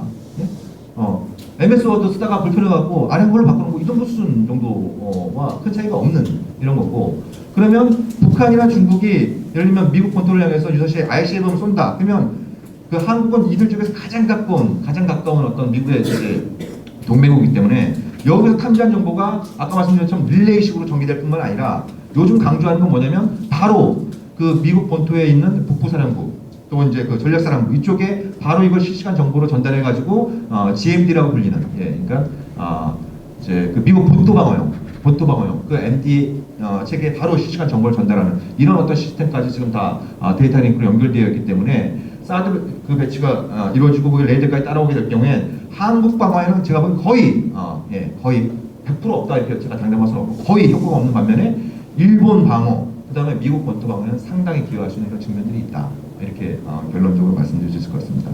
그래서 결론적으로 사드는 뭐 이 겉모양을 보기엔 이 한국 안보를 튼튼하게 할 수 있는 어떤 우리한테 굉장히 큰 선물처럼 이렇게 비춰집니다만, 그 껍질을 벗겨보면 대한민국을 만국의 길로 이제 가져갈 수 있는 일종의 트로이의 목마다. 그래서 우리한테 필요한 악목은 그 겉모습이 반들반들한 이런 어떤 이제 이 목마가 아니라 그 껍질을 벗기고 그 안에 뭐가 들어있는지 이 본질을 직시할 수 있는 그런 어떤 안목이 필요하지 않나 이런 생각이 듭니다. 이상으로 말씀하시도록 하겠습니다. 작년에는 이제 탄저균 때문에 막 절단이 났었고, 올해 갑자기 또 사드 때문에 이제 뭐 이렇게 많은 걸 다채롭게 제가 열심히 공부를 해야 잘 몰랐는데요. 이 사드에 대해서 제가 딱 적확하게 지금 이제 뭐 우리의 연구가 끝난 건 아니지만 지금까지 이제 고민했던 지점들을 이 사드 문제와 결부시켜서 몇 가지 이 사드가 규범적 차원에서도 도저히 안 맞는 얘기다라는 것을 말씀드리기 위해서 해보겠습니다. 우선 이 사드는 매우 급속히 진행됐죠. 아까 말씀 2014년에 참 얘기가 나왔지만 한국 정부는 아무 말도 하지 않았었습니다. 아무 말도 하지 않다가 2월 7일에 공동 발표문을 이제 2월 2일에 스케프로티가 이제 요청을 했고 협의를 하자고 했고 닷새 만에 우리는 그러면 협의를 하는 걸로 공동 발표문을 냈습니다. 여기에 이제 한미 간의 발표문에 본인들의 입장이 이제 나와 있죠. 여기서 계속 강조하는 것은 북한에 대해서만 운용된다. 한미 동맹 차원에서 결정했다. 그러니까 이게 단순히 미국의 요구만은 아니고 한미 간에 이제 같이 고민한 거다라는 점과 그다음에 북한에 대해서만 운용될 것이다라는 점에 대해서 일단 발표를 한 것이죠. 그렇다면 이제 우리는 이것이 실질적으로 과연 그러한가에 대해서 지금 이제 앞에 이제 분들이 말씀드린 법에서는 이제 형식적으로 이 사람 이름으로 돼 있지만 실질적으로 이 사람 거다라고 이제 다른 사람 거다라고 입증을 하면은 인정해줘요. 그러니까 지금 이제 앞선 이제 우리 교수님들의 말은 이게 북한에 대해서 운용된다고 했지만 실질적으로는 북한에 대해서 눈꼽만큼도 효용이 없거나 아니면은 이게 뭐 중국의 태도라든지 러시아의 태도라든지 이런 거 봤을 때 그게 맞지 않다라는 것을 이제 얘기해 주는 거고, 미국의 전략적 의도나 이런 것을 봤을 때 수혜자로 보거나 뭐 이렇게 보았을 때 그런 것이 아니다라는 점에 대해서 우리가 이제 지금까지 확인을 한 것 같습니다. 그렇다면 이런 상황에서 과연 우리는 무엇을 할 것인가? 이게 과연 이런 식으로 막 도입하고 이런 게 허용되는 일인가 하는 것에 대해서 좀 고민을 해봤습니다. 근데 우리 헌법은 이 평화적 생존권, 국제 평화주의 이런 것을 매우 중요하게 규정을 하고 있습니다. 그리고 특히 이제 임시정부의 법통을 계승한 이런 것을 함으로써 일본과의 관계, 어떤 정통 관계 이런 것도 이제 중요하게 여기고 있습니다. 그런데 이 사드 배치를 하면서 이제 제일 중요하게 몇 가지 얘기하는 게 한미일 삼각 동맹을 강조한다. 그 전에 사전에 많은 정지 작업이 있었죠. 일본의 이제 군사적인 한반도 군사적인 개입이 가능하게 하는 뭐 정보공유 약정도 있었고 뭐 등등등 뭐 이런 것이 있었습니다. 그리고 미국은 항상 그 이번에 위안부 합의가 나온 것도 그런 명시적으로 많이 나왔잖아요. 미국이 요청했다. 왜냐하면 한일 간의 관계가 정리돼야지 이게 되니까 이런 얘기들이 이제 많이 나왔었죠. 그러니까 이런 것도 과연 그것이 헌법에 맞는 것인가 하는 문제에 대해서 우리가 제기할 필요가 있지 않을까 하는 것입니다. 말씀드린 것처럼 헌법에는 평화주의를 선언하고 있고 대통령은 평화통일을 할 의무를 가지고 있습니다. 평화통일을 위해 노력할 의무를 가지고 있고 그리고 이 여러 헌법의 전반을 봤을 때 이 우리 사회, 우리 헌법에서 평화주의라는 거는 그냥 법치주의나 민주주의 이런 것만큼이나 중요한 헌법 원리를 규정을 하고 있다고 봐야 되는 거 아닌가 하는 것입니다. 그리고 이에 대해서 이제 여러 가지 이제 문제 제기도 있었습니다. 이 과연 지금 이제 어디에 배치가 된다라고 결정이 되면은 그 사람들한테 구체적으로 권리 침해가 있는 거죠. 뭐 이제 그렇죠. 그리고 현재 이제 어떤 구조적으로 지금 사드를 배치함으로 인해서 이 문제가 되네요. 한국 국민들은 매우 위기에 처한 상황들이 상시화되는 게 이제 이 여러분들의 이제 발제를 통해서 이제 확인이 되는 겁니다. 그렇다면 우리 한국 국민들은 과연 우리를 무엇을 요구를 할 것인가? 우리에게 평화롭게 살 권리가 헌법에 있으니까 이 배치를 하는 것은 헌법 위반이다라는 얘기를 좀 해야 되는 거 아닌가라는 생각입니다. 이 평화적 생존권이 문제가 됐던 것들이 몇 가지 사례들이 있었습니다. 많은 사람들이 문제 제기를 했었어요. 이라크 파병할 때 아니 우리 왜 남의 침략 전쟁에 우리가 동원되느냐 이런 얘기를 했었고, 그 다음에 이제 평택에 이제 기지가 전부 이전될 때 대출이에서 뭐 수용도 되고 이러면서 왜 우리는 그냥 잘 살고 있었는데 여기서 기지를 만들어서 우리 힘들게 하느냐 이런 제기를 한 적이 있었고, 아시겠지만 한미합동 군사훈련이 대규모로 일어나면 일어날수록 북한의 반응은 다 항상 거세지고 뭐 이렇게 2013년 같은 경우 이제 정말 이렇게 말들의 엄청난 그게 오고 갔었죠. 오고 가고 여러 가지 문제가 있었죠. 그래서 한미합동 군사훈련을 이렇게 크게 하면 할수록 우리 국민들의 평화적인 어떤 생존권, 평안을 해치는 거 아니냐라면 하면서 이제 헌법소를 한 적이 있었습니다. 우리가 이거 평화 생존권을 침해한다. 근데 일단 지금 헌법재판소의 판단은 이제 평택 기지 이전을 할 때 평화적 생존권이 매우 중요한 헌법상의 권리다라는 걸 인정한 적도 있었습니다. 그거는 적어도 우리가 뭐 전쟁과 테러 혹은 무력행위로부터 자유로워야 하는 거는 인간의 존엄과 가치를 실현하는데 매우 기본적인 전제가 된다라고 하면서 판단을 한 적도 있었습니다. 근데 그러다가 다시 이제 군사훈련과 관련한 그걸 할 때는 뭐 그걸 특별히 권리를 인정할 필요는 없다 뭐 이런 얘기를 하는데, 저는 지금 상황이야말로 한국 사회에서 평화권 혹은 평화적 생존권, 분단 상황을 극복하기 위한 우리의 무기로서 이 평화에 대한 얘기를 많이 해야 되는 것이 아닌가 하는 고민입니다. 이런 상황, 그리고 이거는 이제 그럼 이제 이걸 사드로 넘어가서 이 사드 배치가 그럼 이 과연 평화적 생존권을 침해하는 것인가 관련해서 보면은 우리 얘기를 해주셨네요. 아까 말씀드린 평화적 생존권의 내용이 무엇인가에 대해서는 굉장히 다양한 견해가 존재합니다. 그냥 전쟁으로부터 뭐 이렇게 침략 전쟁이 도움되지 않는데 직접적으로 이제 딱 그런 권리부터 시작해가지고 어떤 구조적인 문제로 인해서 개인의 평안이 침해되는 거, 그것도 평화적 생존권이다라는 다양한 논의가 존재합니다. 그렇지만 적어도 처음 이제 헌법재판소가 인정했었던 적어도 이제 테러나 무력 공격으로부터 자유로울 수 있는 그런 권리, 그 정도와 관련해서는 모두 이견 없이 받아들이는 것 같아요.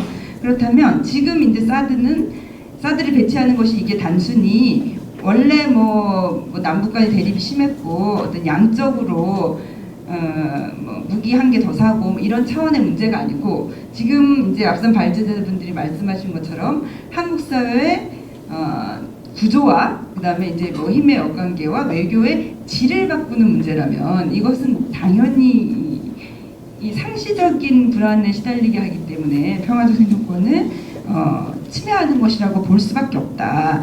그리고 그 아까 유명한 그 물리학자가 이제 이거 우리가 사드 논의를 하고 있다고 공식적으로 발표하기 전인 작년 10월에 이제 이것도 기사에서도 발췌한 건데, 미국 MD가 중국을 향한 것인가라는 말을 보면은 뭐 이게 중국을 향한 게 맞고 중국을 향한 것이고, 특히 중국을 방어하는데 뭐 매우 큰 역할을 할 것이다, 뭐 이런 얘기를 한 거 보면 이게 한국과 관련된 것이 아닌데도 불구하고 우리 국민에게 직접적 영향을 미치고 있고, 그리고 중국은 명시적으로 자신들의 군사 행동을 할 수 있다. 그리고 그 우리 김 교수님 말씀하신 것처럼 중국의 이런 말은 꽤 진지하다라는 거. 이렇게 되면은 우리 국민은 의도치 않은 어떤 분쟁에 휘말리게 될 고도의 개연성과 위험성에 정해져 있다라는 것입니다. 놓여 있다라는 것입니다. 그리고 이 규범적으로 논쟁이 가능한데 이제 이게 막 그 전쟁이나 이런 관련해서 여러 가지 규칙이나 뭐 협정 이런 것들이 많이 있는데,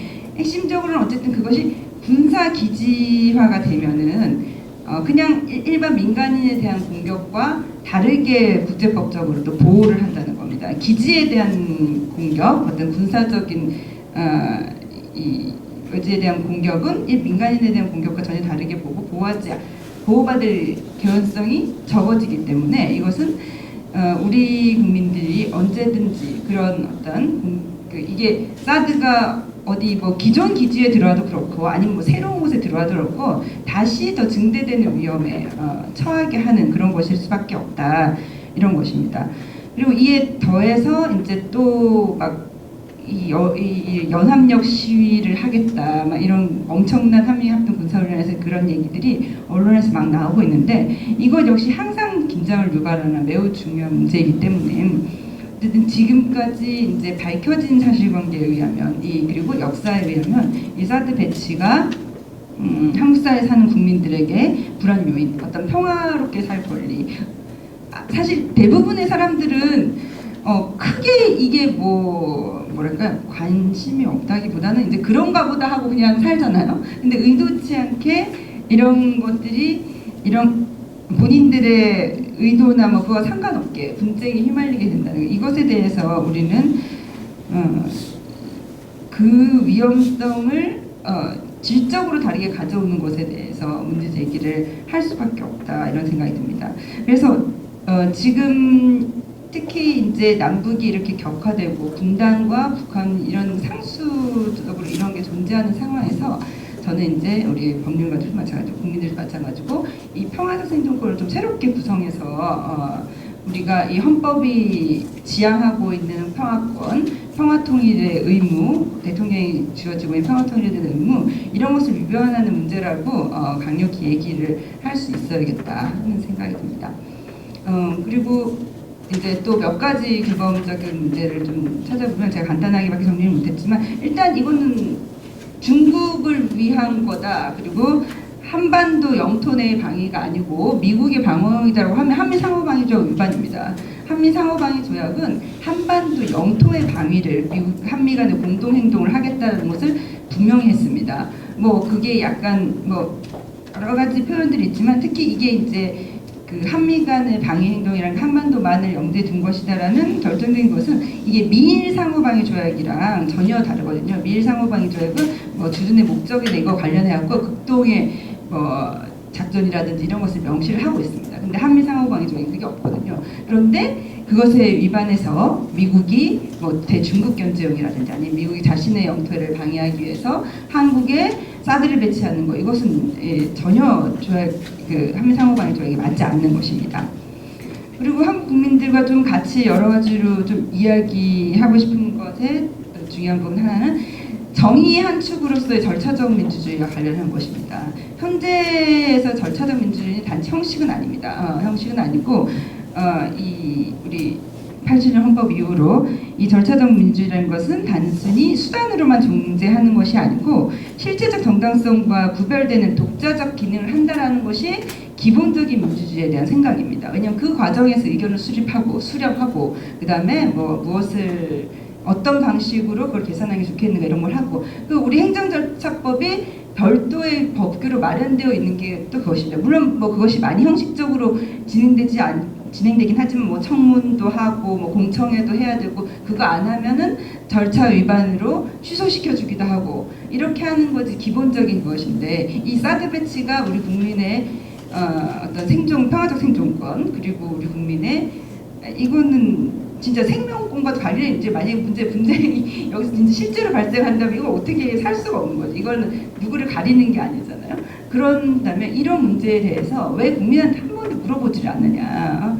이게 작년까지 쓰리노 아무 일도 없다라고 하다가 왜 올해 2월 7일에 협의를 한다라고 해야 하는가. 이 문제에 대해서 도저히 납득하기가 어려운 거죠. 이거는 모든 주권이 국민에게 있다는 기본적인 국민 주권 원리를 심각하게 훼손한 것입니다. 이게 통치행위라는 이유로 정당화될 수 있는가. 그게 통치행위가 되었을 때 그 정책적 판단이 올바랐는가 하는 거에 대한 검증도 우리 국민이 할 수 있어야 하는 것이 아닌가 하는 생각입니다. 이렇게 전혀 아무런 국민들의 이제 정보 제공에 이런 것이 존재하지 않다가 이렇게 진행되는 것은 국민 주권과 절차적 민주주의의 기본을 훼손하는 것으로서 용납하기 어렵다라는 생각입니다.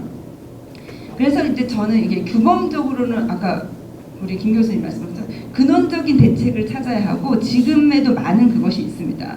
정전협정이 있는데 지금 상시적 위반 상태죠. 그래서 그걸로 안 되니까 평화협정을 체결하는 새로운 규범을 만들면 됩니다. 남북 간에는 그리고 이미 그 규범의 원형을 가지고 있는 합의가 있죠. 6.15 공동선언도 있고 14선언도 있고 그리고 북미 간에도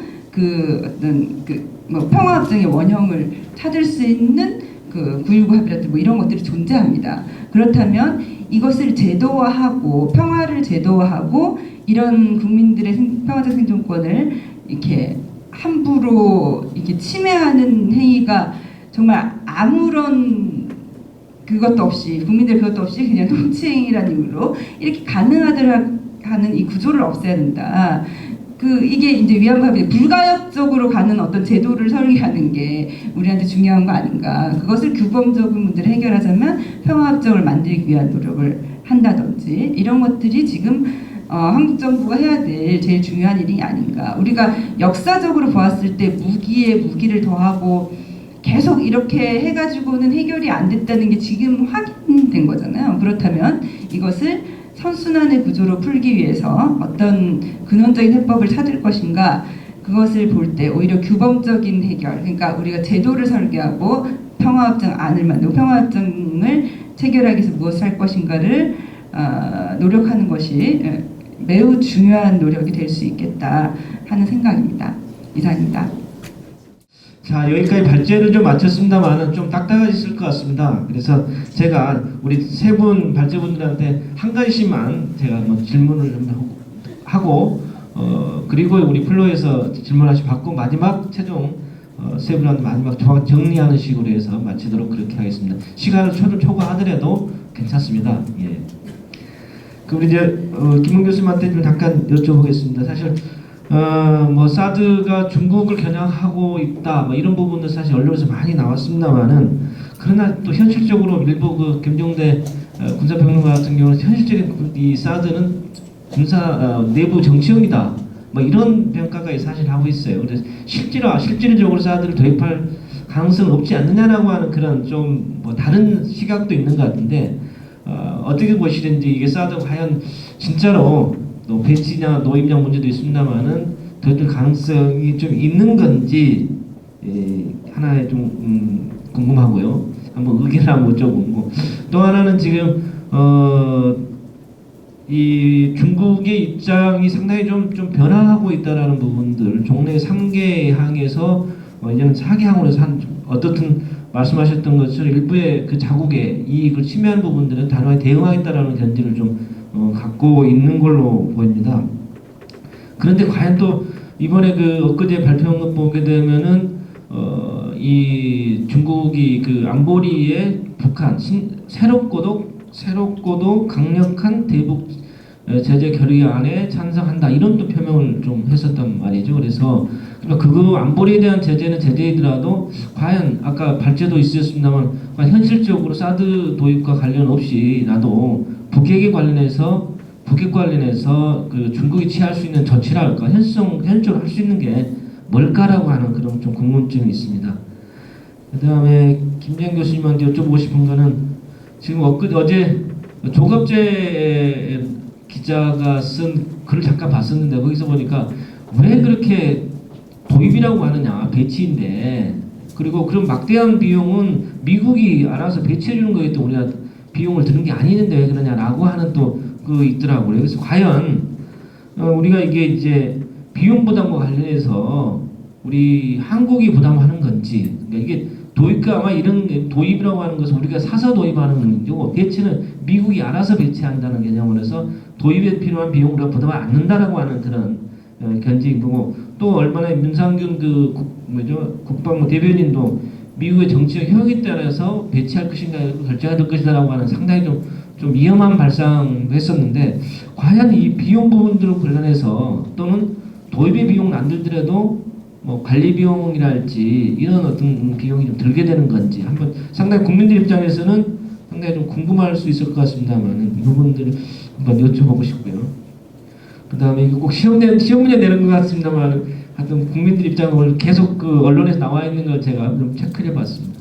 그 다음에 우리 저기 대표님한테는 사실 그 오늘자 보니까 어제 한겨레 21일 보니까는 그 럭키드만 웃고 있다 이렇게 한겨레 21에서 보도를 했더라고요. 실질적으로 사드의 배치 압력은 미국 정부가 이 럭키드 그 군산 복합제의 압력에 의해서 한국 정부의 계속적인 압력 결과로서 이렇게 하고 있다. 뭐 이런 게 있는데 뭐 이런 것이 어떤 건지 한번 좀 여쭈고 싶고요.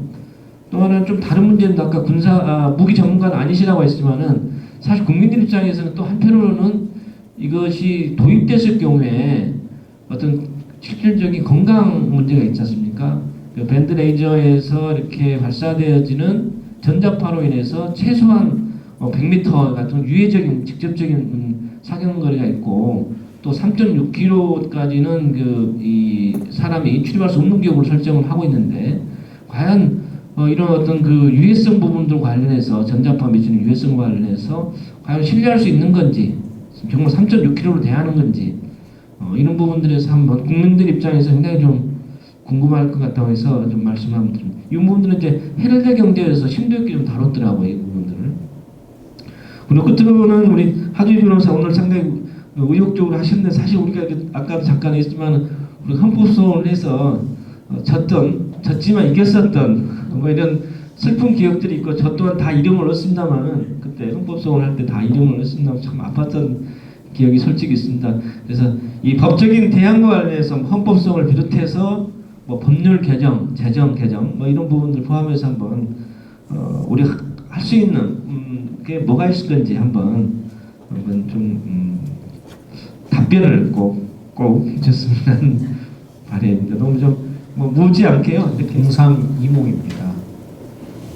도입은 하자라고 협의하자라고 했는데 제정신이 아닌 분이 아니라면 아니면 한미 동맹 만능론자라는 생각이 또 다를 수도 있겠지만 냉정하게 우리가 사고를 하면 아마 한국 정부의 주요 전략가들은 이 사드 도입은 그러니까 한미 이 방위 협정에 의해서 미군이 자신의 돈으로 자신을 보호하기 위해서 자신의 그 안에 배치한다고 하면 그 막을 방법은 별로 없습니다.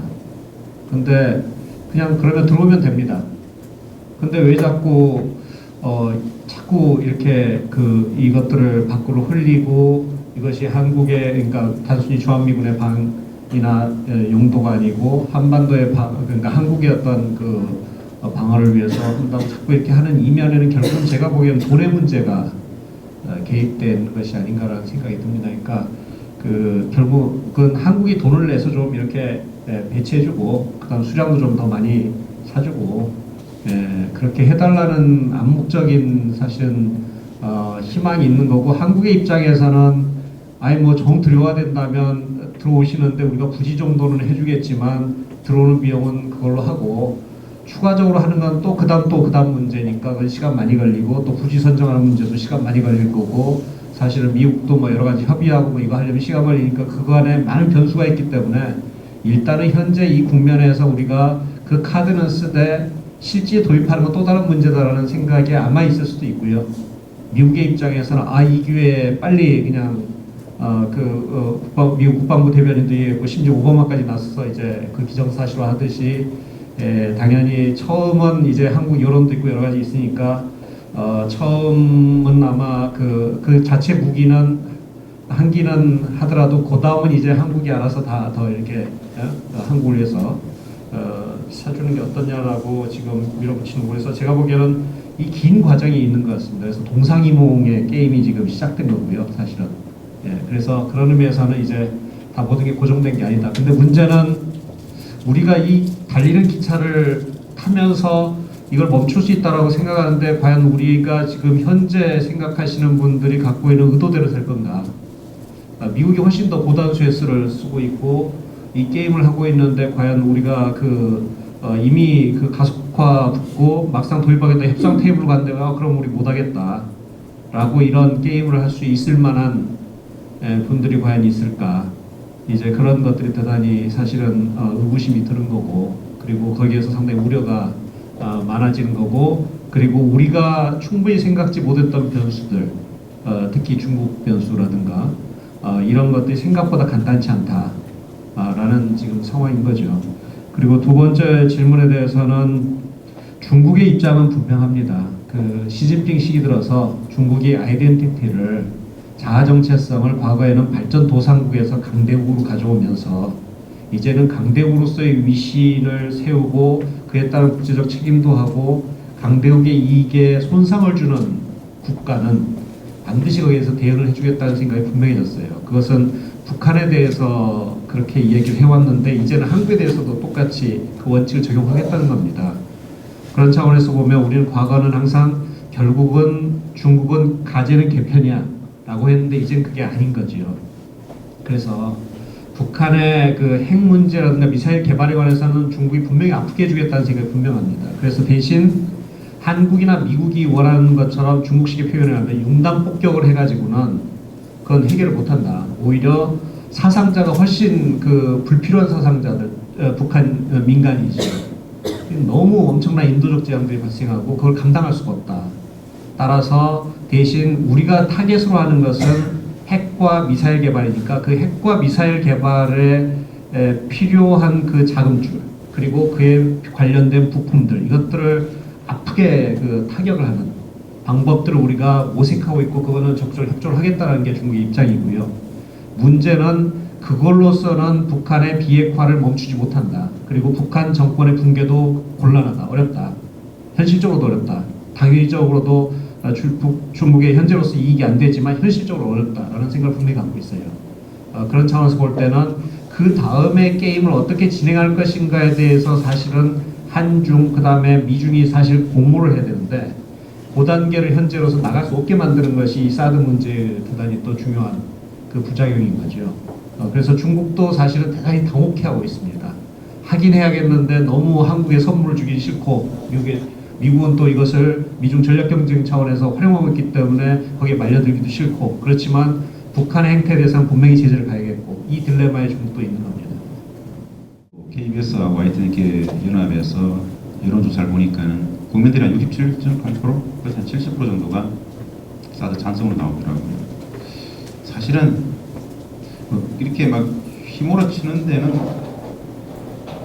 되게 무효하다 이런 생각이 좀 드는데 실제로 우리 국민들이 그 여론조사에 응했던 국민들이 정말 사드를 할까? 대부분 모르지 않겠습니까? 기본적으로 수포, 핵, 미사일 그래놓고 거기에 대한 요격용이다. 요 논리만 아는 것 같아요. 그러니까 당연히 찬성할 수밖에 없는 구도로 가는 것 같습니다. 실효성의 문제라든가 실질적 의미 전혀 모르고 북핵 미사일에 대한 요격용이다 라는 단순한 논리 가지고 다 찬성을 하고 있는 것 같습니다. 관심 있는 분들은 아이들 아는 것 같은데 이게 참 너무 심각하다. 그래서 꼭 오늘 또 이 자리에 오신 언론사들이 계시기 때문에 제대로 좀 알렸으면 좋겠다는 말씀을 먼저 부탁을 좀 드립니다. 그 질문사항 관련해 가지고 도입이냐 배치냐 방금 우리 김 교수님 말씀하신 것처럼 아주 노골적인 구매를 하라는 거죠. 이게 사실 굉장히 억울하고 좀 열받는 부분이죠. 최소한 미국이 돈을 부담해야 되죠. 이게 우리 용이 아니다 말입니다. 말은 사드 체계가 한반도에 배치되면 북한에 대해서 운용될 것이라고 말은 하지만 실제로 그 기능 자체가 전혀 맞지 않죠. 실제로 미국이 알아서 운용할 것 같으면은 조용히 오산에 그냥 배치하면 우리 모릅니다. 한중에 노로도시 들어오면 아무도 몰라요. 현실이잖아요. 왜 이야기를 하겠습니까 이거? 돈 대라는 이야기고 이미 말려져 가고 있죠. 어떻게 말려져 가는 것이냐? 이 논쟁 자체가 이미 정치 군사적인 안보적인 위기감의 고조의 이미 말려져 간 겁니다. 이미 많이 말려버렸죠. 이것을 더욱더 고도화시킬 것이다. 어떻게 대응할 것이냐? 이건 사실 뭐 정치 권력 있는 분들의 여러 지혜들이 필요할 것입니다만은 사실 참 녹록지 않을 것이다. 그냥 그 뜻을 쭉 달려갈 것이라는 생각이 좀 매우 비관적으로 듭니다. 첨언해서 몇 가지 좀 이렇게 아까 못 드렸던 이야기들을 좀 드리면은 사드는 이미 뭐 우리 정국식 박사 잘 아시겠지만은 미국 국내적으로도 이거 개발하는 과정 속에서 워낙 문제가 많아가지고 거의 무용지물이라는 이야기들 많이 하거든요. 내부적으로도. 그래서 개발 단계에서 대중다 스톱된 내용들입니다. 기술적 수준이 그래요. 실효성이 없다라는 것이죠. 실제로는. 이거 팔아먹어야 될 여러 가지 상황들이 있죠. 그리고 사드라는 것 자체가 사실은 요격용은 아니다. 이미 여기에 배치되는 것은 레이더의 역할들만 할 것이다. 이게 전시 상황에 쓸 수 있는 것이냐? 실제로 사드라는 것은 전시 상황에 못 쓰는 것이죠. 그 전자파 때문에 그 일대 전체 전자파가 다 박살나기 때문에 적정 지역, 군사 적정 지역에서 못 씁니다. 모든 다른 전자체에서 다 박살나기 때문에 평시에 상대방의 레이더를 통해 상대방을 평시에 MD체계로 훑어버리기 위한 그런 체계이죠. 그렇다면 평시에 북을 본다고 그러겠지만 사실은 중국까지 다 보는 거겠죠. 중국이 저렇게 극단적인 반응을 하고 있는 것에 대한 그 두려움이 사실은 우리 목전에 있다는 생각. 여기에 말려드는 순간 헤어날 길이 없을 것이다. 그 위기는 사실은 호랑이 등에 타서 뛰어내리지 못하는 영국. 감당이 되지 않는 위기 상황에 대처할 수 없는 능력으로까지 내달릴 것이다. 그것은 바로 작전지휘계 문제이고 한미상호 관계적인 문제이고 한미동맹 문제이고 이 때문에 감당이 안 될 것이다. 이후에 누가 책임질 것인가? 그것이 재앙적 수준으로 갈 것이다라는 생각이 정말 크게 든다라는 말씀을 드립니다. 네, 이상입니다. 근데 문제는 이제 토지를 수용하게 되면 토지비가 들어가고 거기에 이제 주민들이 살고 있으면 뭐예요? 예, 그 보상비가 들어가겠죠. 대충 따지면 나오니까 15만 평 정도니까 아마 그 비용도 만만치 않을 거고. 그 사드 1개 포대의 작전병이 한 110명에서 150명 정도 됩니다. 그 지금 주한미군이 못합니다. 사드 운영을 못해요. 사드 운영을 못하고 그 미국 본토 텍사스에서 열심히 훈련하고 있는 이제 이 작전병들이 와야 됩니다. 예, 와야 돼요. 한 100명이 넘는 그런 어떤 작전병이 먹고 자고 뭐 여러 가지 또 이제 이용할 수 있는 그런 기반 시설 이런 어떤 걸 제공하는 이것도 비용도 지금 한국이 부담하는 이런 식으로 얘기가 나오고 있잖아요. 예, 그래서 배보다 배꼽이 더 커질 가능성이 있다. 저는 그렇게 좀 생각하는 부분이 있고요. 로키드만 웃고 있다. 로키드만 웃고 있는 게 아니고 그 레이더를 만드는 회사는 레이시온입니다. 예, 레이시온도 같이 웃고 있는 그런 상황이고, 요건 좀 간단하게 몇 가지만 말씀드리면 로키드가 작년에 좀 사드 관련해서 좀 난리가 났습니다. 작년에 왜냐하면 유경미사를 열심히 이제 선전해가지고 미 육군에서 이제 주문해갖고 이제 50기인가를 갖다 납품하기로 했는데 이게 중간에 보니까 이제 미국 펜타곤의 작전평가국에서 이걸 갖다 분석을 해보니까 이 유경미사일에 문제가 생겨가지고 작년에 납품한 게 7개인가밖에 안 됩니다. 7개인가밖에 안 돼요. 그래서 지금 미 육군이 보유하고 있는 전체 요격미사일 보유량이 100개가 조금 넘습니다. 100개가 조금 넘으면 2개포대 조금 더 이렇게 완편으로 따지면 2개포대 조금 상회하는 수준이에요. 그래서 지금 당장 한국에 그 1개포대가 와도 그 포대에 48개의 요격미사일이 다 장착될 가능성은 전무합니다. 뭐 제가 생각하는 게 한 30개 정도 지금 정도 이렇게 되니까, 그러니까 로켓 입장에서는 그래서 올해 그 주문량이 많이 줄었어요. 예, 주문량이 좀 사드 관련된 예산이 좀 줄어들었습니다. 줄어든 이런 어떤 상황이니까 작년에 그래서 로키드 회장 부지런히 한국 왔다 갔다 했습니다. 청와대 아니 왜 이렇게 좀 카메라 있으니까 좀 아무튼 그거 말고 주요 인사로 이렇게 언론이 나와 있습니다만 아무튼 이게 T50 이런 것도 다 수출하고 연결되어 있는 이런 고리들이 조금씩 보이는 부분들이 있습니다. 그리고 그 전직 국방장관이었던 그 윌리엄 코언 이 양반이 로키드 로비스트예요. 이 양반이 이제 2013년도에 한국이 그 기존 결정을 번복하고 F-35 구매를 하면서 아주 마크에서 굉장히 그 중요한 영향력을 행사한 사람이고, 이 사람도 이제 좀 한국에 왔다 갔다 하면서 고위 관료들, 청와대에 있는 사람들 접촉하고 있는 것으로 지금 얘기가 되고 있는 이런 어떤 상황입니다. 그러니까 아무튼 로키드 입장에서는 미 육군이 하나 갖다 놓으면 이건 제가 단언컨대 일단 하나가 들어오면 1+1이 될 가능성이 상당히 높습니다. 1+1. 근데 이거 공짜가 아니에요. 플러스 1은 공짜가 아닙니다. 이거는 한국이 구매하는 방식으로 그런 식으로 갈 가능성이 상당히 높다라고 저는 생각을 합니다. 왜냐하면 사드를 비롯한 M들은 경제학에서 얘기하는 세이의 법칙이 너무나 잘 통하는 거예요. 수요를 너무 잘 창출해 줍니다. 사드 갖다 놓으면 북한이 가만히 있겠습니까? 중국이 가만히 있겠습니까? 그건 뭐예요? 사드 한 개보다 더 필요하다 이러니까 당연히 나올 수밖에 없습니다. 그리고 로키드가 지금 올해 그 작년부터 좀 굉장히 신형으로 개발하고 있는 게 사드 ER, Extended Range 그래가지고 지금 사드보다 더 멀리 빨리 날아가는 요격미사일을 또 개발하고 있는 이런 상황이에요. 그래서 제가 제 발제 이런 내용이 아까 했던 발제 내용 이런 것들이 로키드 마틴 사에서 한편으로 기분 나쁘면서 또 기분이 좋을 수도 있습니다. 200km 정도니까 정옥식 얘기로는 저게 그 한계가 있으니까 사드 ER 요격미사일 한 300km 나가니까 정옥식 얘기가 그런 거에서 사드 ER이 필요하다 뭐 이런 식으로 농담입니다. 아무튼 이럴 수 나온 거고 그 국민 사드 배치제 국민건강고 이거 초미의 관심사인데요. 많은 분들의 건강이 좀 안 좋아지겠죠. 저 같은 경우에 사드가 들어오면 뭐 술 담배가 많이 늘어날 것 같고 스트레스도 좀 많이 받을 것 같고 근데 지금까지 사드용 레이더는 이제 광 같은 경우에는 해안을 이제 배치되어 있는 상황이고 뭐 예를 들면 덴마크의 그 그린란드 이런 쪽에 이제 아주 광활한 뭐 이런 어떤 지역에 있는 상황이고 이 텍사스는 이제 지금 뭐 사막 지역에서 인체에 정확히 어떤 영향을 주냐 이런 부분들은 아직 잘 안 나와 있는 이런 어떤 상황에 있는 것 같습니다. 근데 다만 100m 안에 그러니까 미 육군 교본에는 정확히 거리가 나오지 않은 상황에서 킵 아웃존 그러니까 출입 금지 구역에 들어올 경우에는 그 사드 그 이제 레이더의 안테나에서 그 발생하는 그 레이더 인근 지역에서 발생하는 이 강력한 전자파에 의해서 화상이나 내상을 입을 위험이 있다라고 하는 경고문이 나와 있습니다. 그 미 육군 교본에 이걸 갖다가 뭐 조선일보에서 사드 괴담이라고 밀어붙이고 있습니다만 그 괴담을 유포한 주인공은 미 육군은 셈인 거죠. 아무튼 이제 그런 어떤 그 부분들이 있고 이 인체에 미치는 영향이라는 게 예를 들면 사드 인근 그 레이더 인근에 사는 주민이 머리가 아파요. 뭐 이렇게 속도 메스껍고 이게 자식놈이 속을 썩여서 그런 건지 옆에 있는 사드 레이더인지 이게 구분하기 힘들어지는 부분들이 많이 있는 거거든요. 아니 멀쩡한 핸드폰이 잘 안 터지기 시작하는 거예요. 잘 안 터지기 시작하고 이런 일들은 얼마든지 발생할 수 있습니다.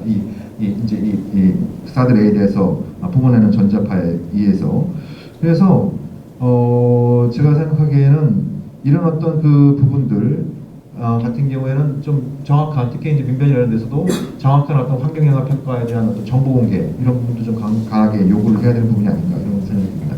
이상입니다.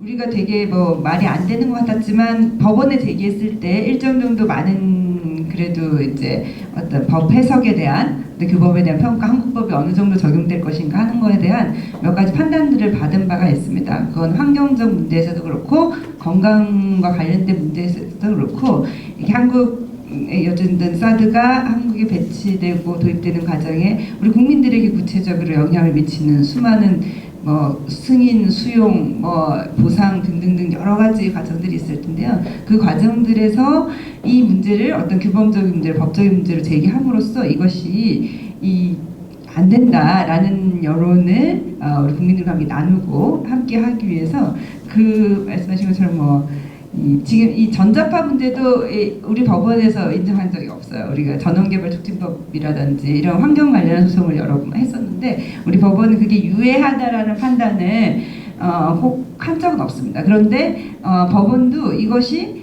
꼭 무해할까라는 거에 의문이 굉장히 많이 있습니다. 그래서 입증을 어떻게 할 것인가 이런 문제와 관련해서 여러 가지로 검토하고 우리 이 전문가들의 도움을 빌어서 이 법원에 여러 가지 문제를 제기하면서 국민들과 나눌 수 있는 이런 것들이 존재하지 않을까 하는 생각입니다. 그래서 말씀하신 것처럼 그 어떤 한국 정부의 행위가 있는 어떤 순간도 놓치지 않고 열심히 소송을 하고 열심히 보도를 요청하고 할 생각이고 그걸 근원적으로 아까 말씀드렸듯이 이제 이 부지를 제공할 수 없다는 얘기도 열심히 할 생각입니다. 왜냐하면 한미상해방위조약이 위배되는 거기 때문에 이게 주둔 목적과 안 맞아서 소파를 적용하는 것도 안 되는 거죠. 사실은 소파는 이제 그 상호방위조약에 따라서 이게 규정된 거잖아요. 그럼 거기에 안 맞는 거면 우리가 시설과 부지 제공하는 것도 그게 꼭 근거가 있다고 볼 수는 없거든요. 그런 점까지 좀 다양한 층위의 문제를 저희가 열심히 연구하고 열심히 듣고 해서 그 과정을 국민들과 함께 나누는 과정으로 좀 삼기 위해서 노력할 생각입니다. 마지막 시간으로 한 1분 내지 2분 정도씩 해서 우리 발제자분들의 이제 소회랄지 대안, 방향 이런 부분들에서 의견을 듣고 오늘 토론을 마치는 방향으로 하겠습니다. 예. 앞도 잘 안 보이고 그리고 위기라고 하면 또 위기라고도 할 수 있긴 하겠는데요. 근데 문제는 과연 우리가 갖고 있는 위기의 그 정도, 그 다음에 우리가 갖고 있는 시간, 그리고 우리가 강적으로 할 수 있는 그 역량이 무엇인가에 대한 냉정한 평가가 좀 있어야 될 것 같아요. 우리는 그 경제적으로 북한을 압도할 수 있는 아주 그 막강한 역량이 있고요. 그 다음에 우리가 자유민주주의 체제가 갖는 또 다른 어떤 강점이 있습니다. 그것은 다양한 어떤 그 집단적 지혜를 모을 수 있는 그리고 항상 대안들을 많이 가질 수 있는 그런 그래서 어떤 상황 속에서도 유연하게 대처할 수 있는 그런 역량들. 근데 그것들을 북한이 가질 수 있는 그 강점은 그렇죠. 그 빠른 결정과 과감한 돌파, 그 다음에 어떤 핵을 가지고 위협할 수 있는. 그런데 우리가 갖는 강점을 가지고 이 상대방이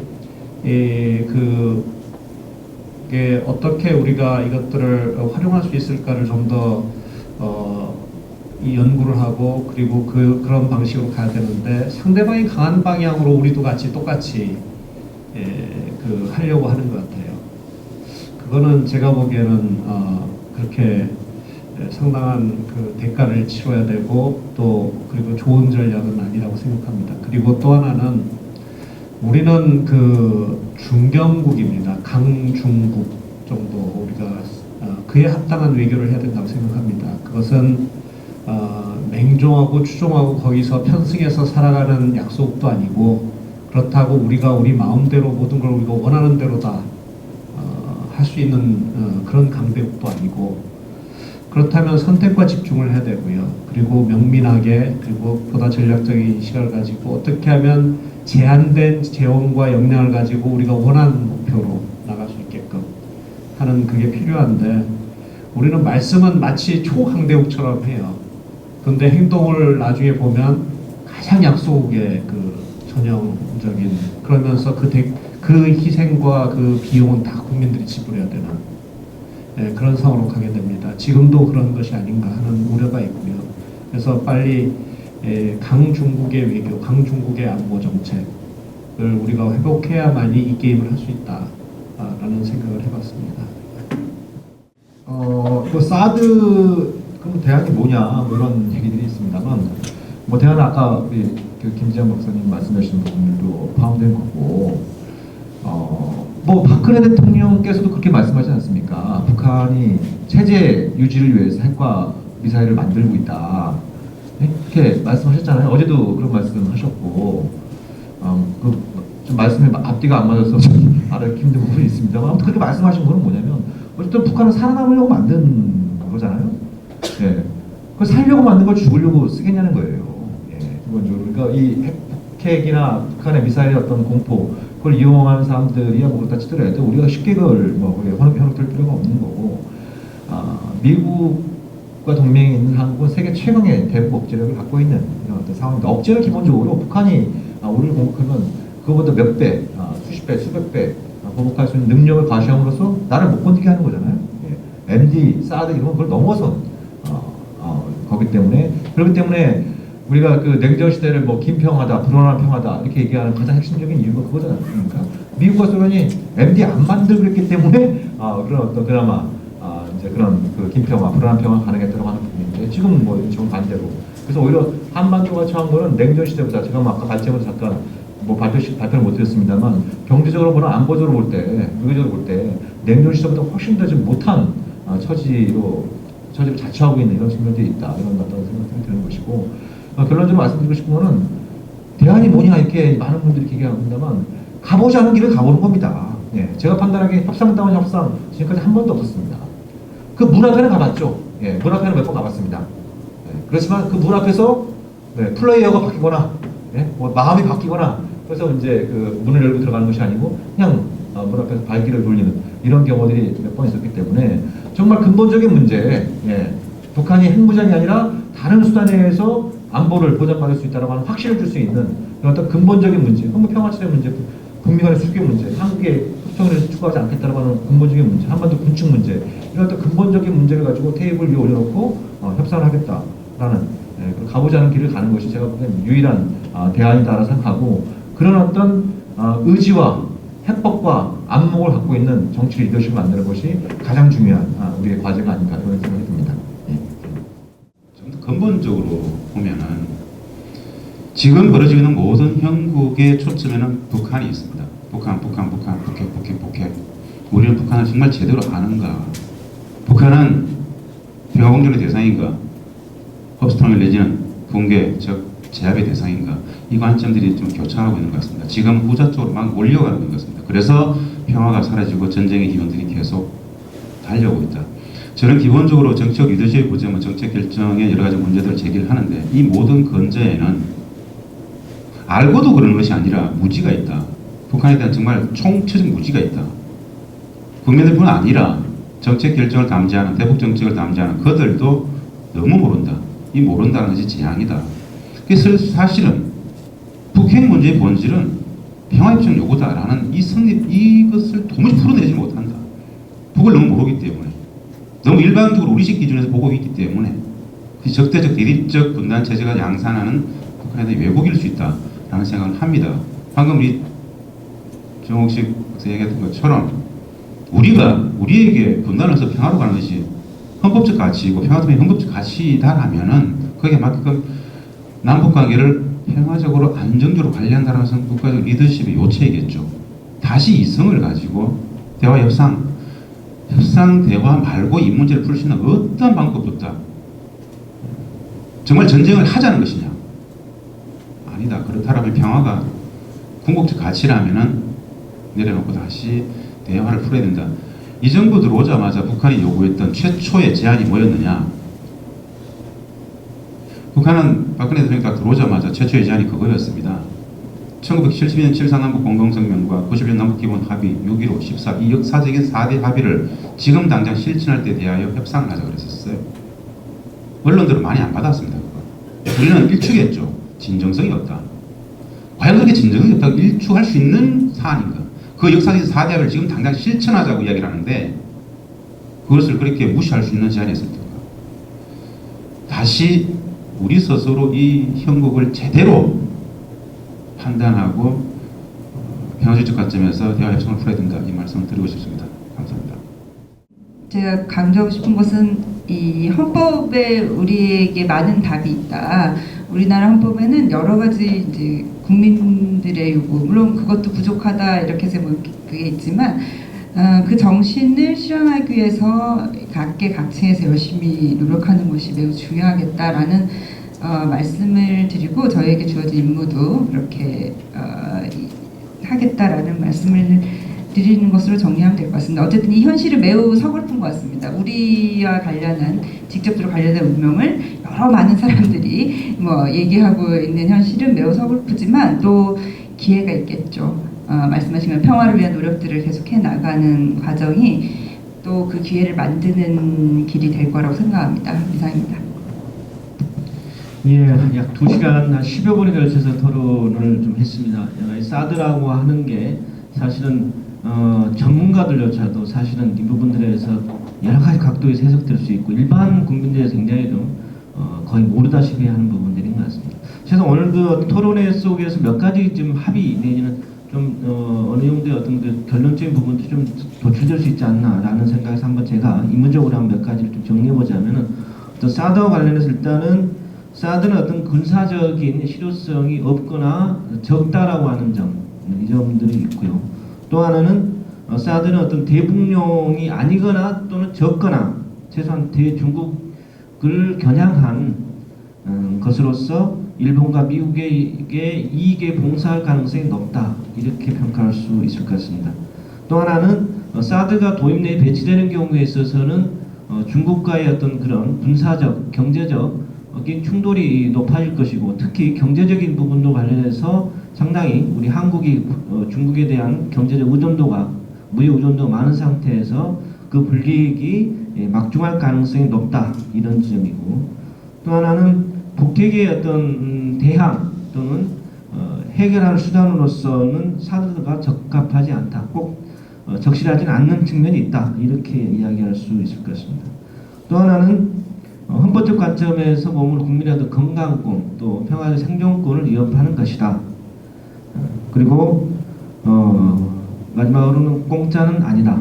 그래서 어떤 배치든 도입이든 간에 초기 도입은 속된 말로 공짜라 할지라도 그래도 관리되어지는 또는 그 토지 또 인력이 되어지는 어떤 많은 비용들은 엄청난 비용들이 부담되어질 것이다. 현재 여러 사드의 뒤에는 로키드 등 군산 목값체가 있다. 이렇게 정리할 수가 있지 않나 이런 생각이 듭니다.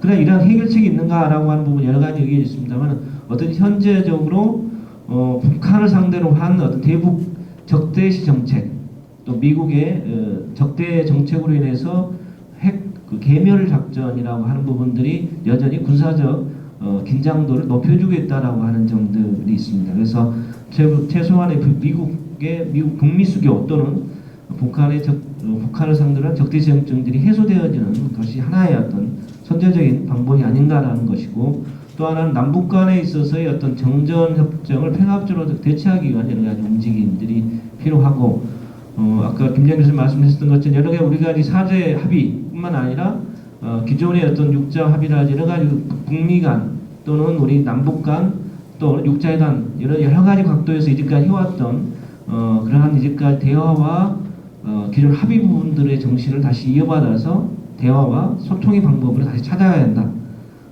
결국은 대화, 협상이 아니고서는 이 문제 해결할 방식은 없다. 이런 게 지금 결론이 아닐까라는 생각이 듭니다. 한국시보는 한국의 그를 바둑알에 비유하겠습니다.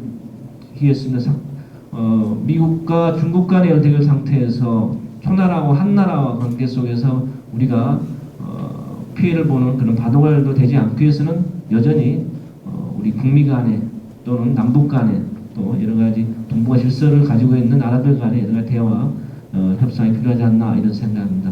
오늘 짧은 시간 그리고 긴급하게 사실 투입되었습니다. 그래서 장시간 토론에 임해 주시고 같이 응원해 주셔서 감사합니다. 오늘 토론을 모두 마치겠습니다. 감사합니다.